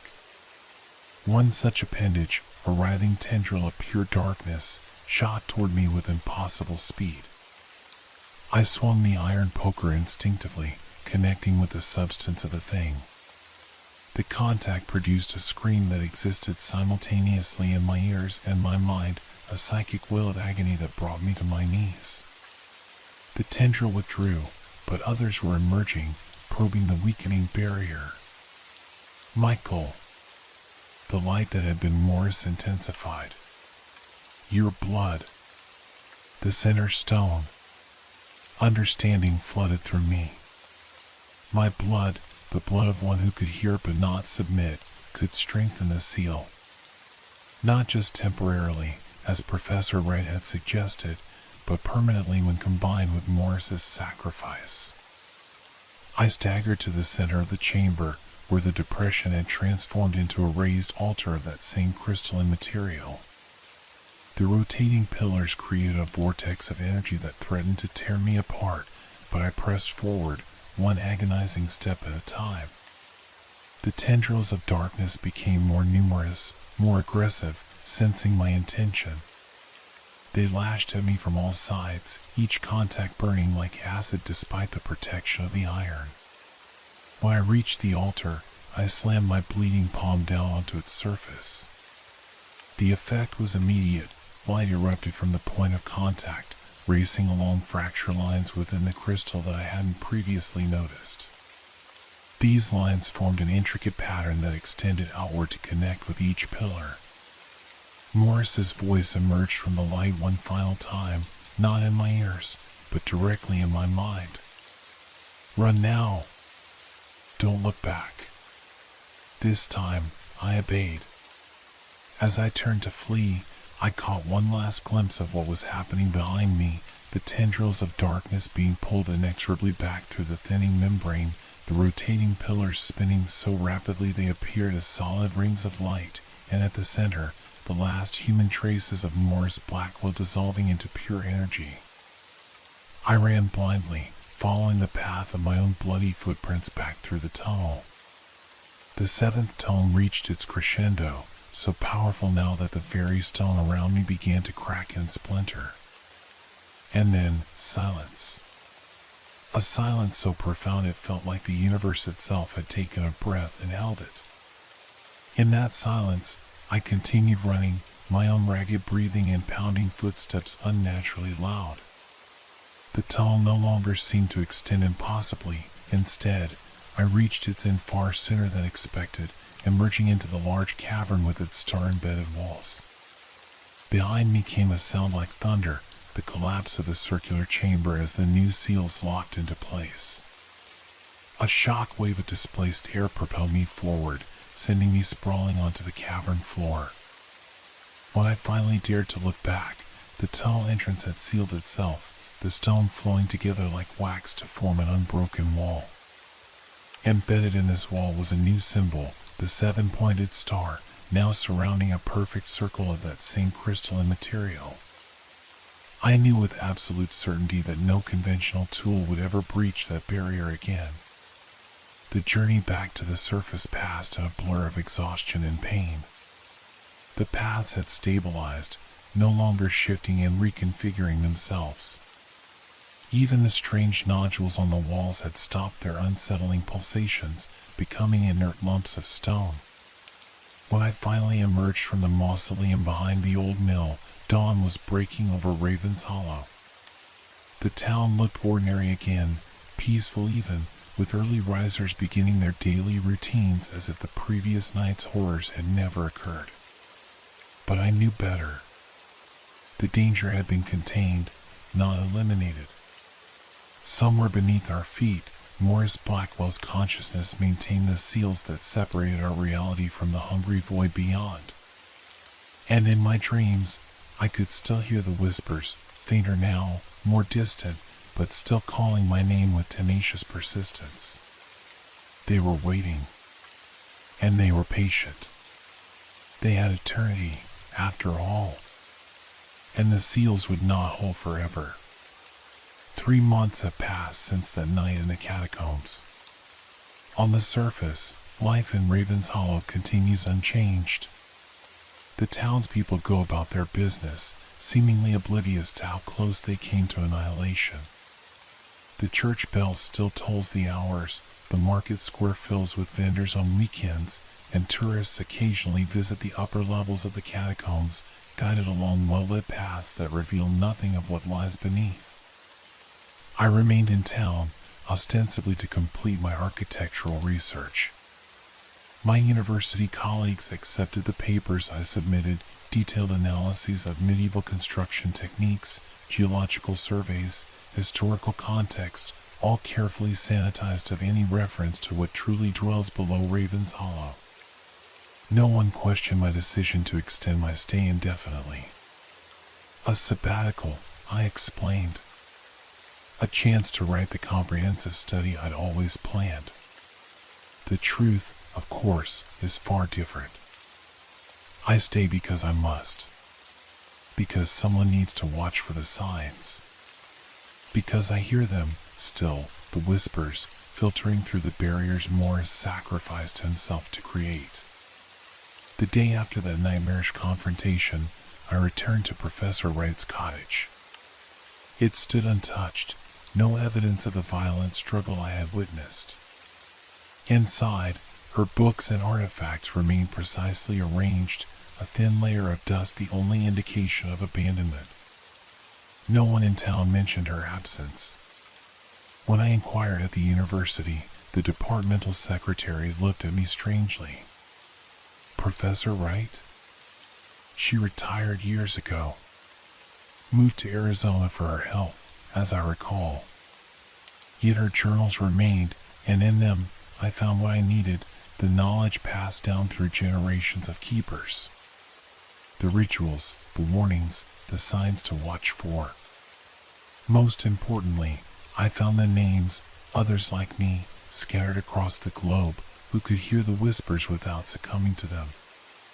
A network of watchers, maintaining vigilance over similar sites where the membrane between worlds grows thin. I've made contact with several. Some were relieved to learn they weren't alone, weren't losing their minds. Others had already intuited the truth, had already positioned themselves as guardians of their respective locations. We share information now, patterns and anomalies. The whispers are not confined to Raven's Hollow. They probe the boundaries wherever weakness allows, seeking entry, seeking hosts. My hand healed weeks ago, but the scar remains, a perfect 7-pointed star centered on my palm, matching the seal embedded in the wall of the collapsed tunnel. Sometimes it throbs in sync with the whispers, a reminder of my unwitting pledge. I've taken residence in Morris's small house on the edge of town. His possessions told the story that he never had, photographs dating back a century, showing his ancestors alongside various town officials, all with the same watchful expression. Journals documenting generations of vigilance. Maps of the catacombs far more detailed than any I'd seen before, with notations in that same ancient language I now study daily. The townspeople regard me with a mixture of curiosity and wariness. They know something happened that night, though none can articulate exactly what. Some recall strange dreams, periods of missing time. Others remember sheltering in their homes, though they cannot explain what they were hiding from. There's a collective amnesia that shrouds Raven's Hollow, a psychological defense mechanism against truths too terrible to process. I've converted Morris's study into a monitoring station of sorts. The equipment looks mundane enough, seismographs, atmospheric sensors, radio receivers, but their true purpose is to detect subtle changes in the barriers. Each morning and evening, I perform the rituals outlined in Professor Wright's journals, strengthening the protective measures. Last week, the first troubling signs appeared. The seismograph recorded microtremblers too regular to be natural, 5 distinct pulses, reminiscent of the 5 tones.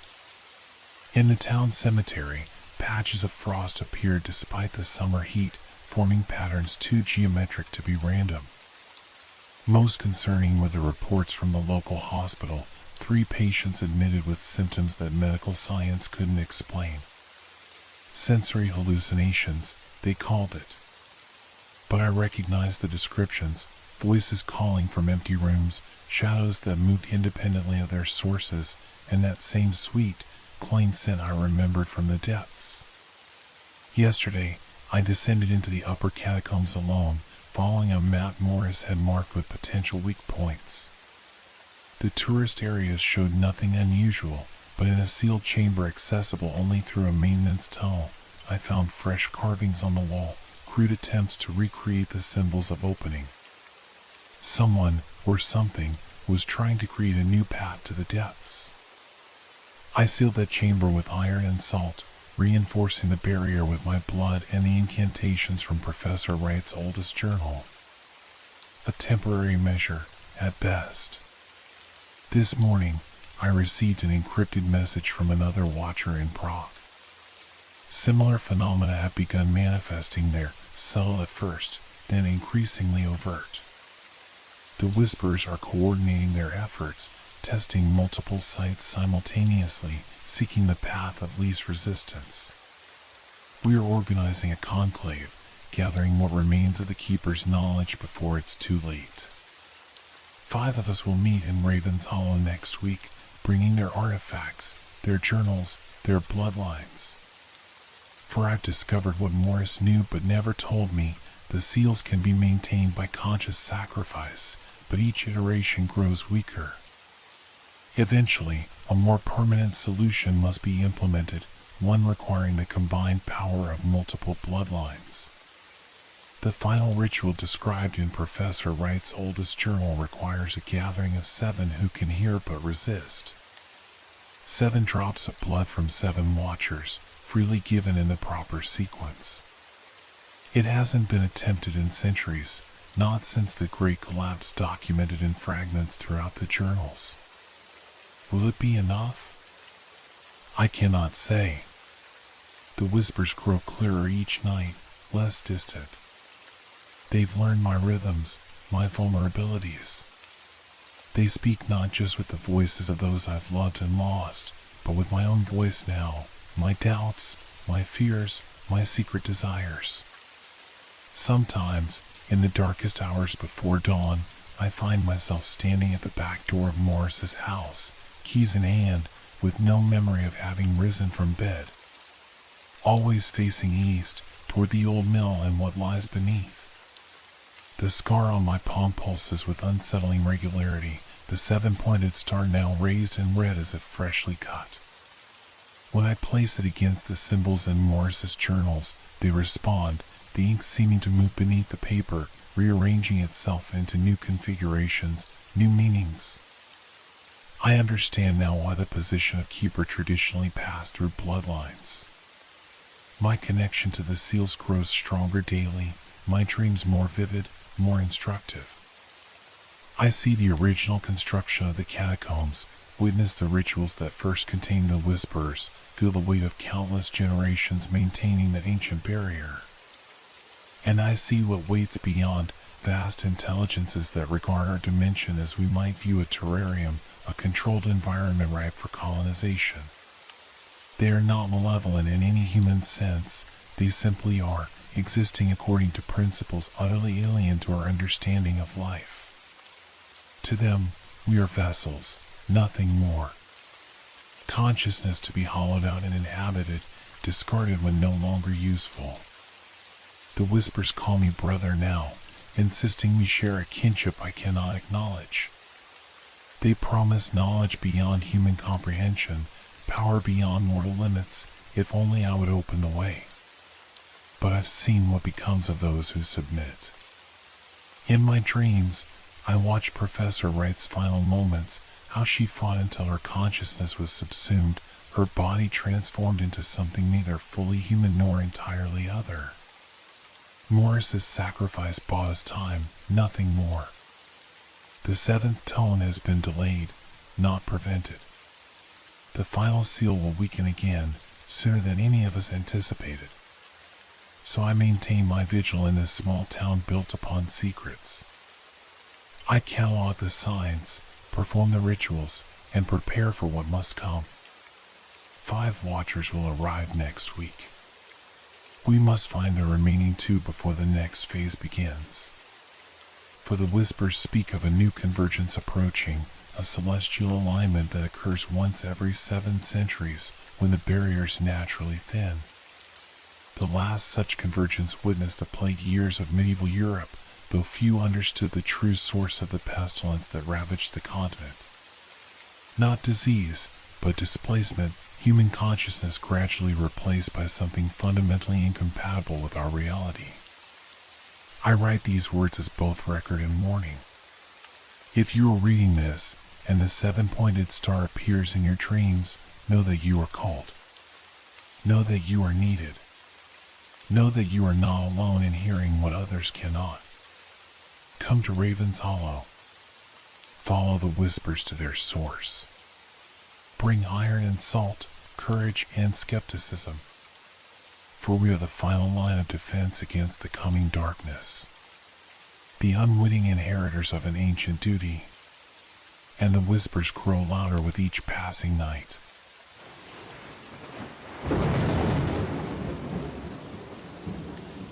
Hope your dreams are filled with fear. Good night.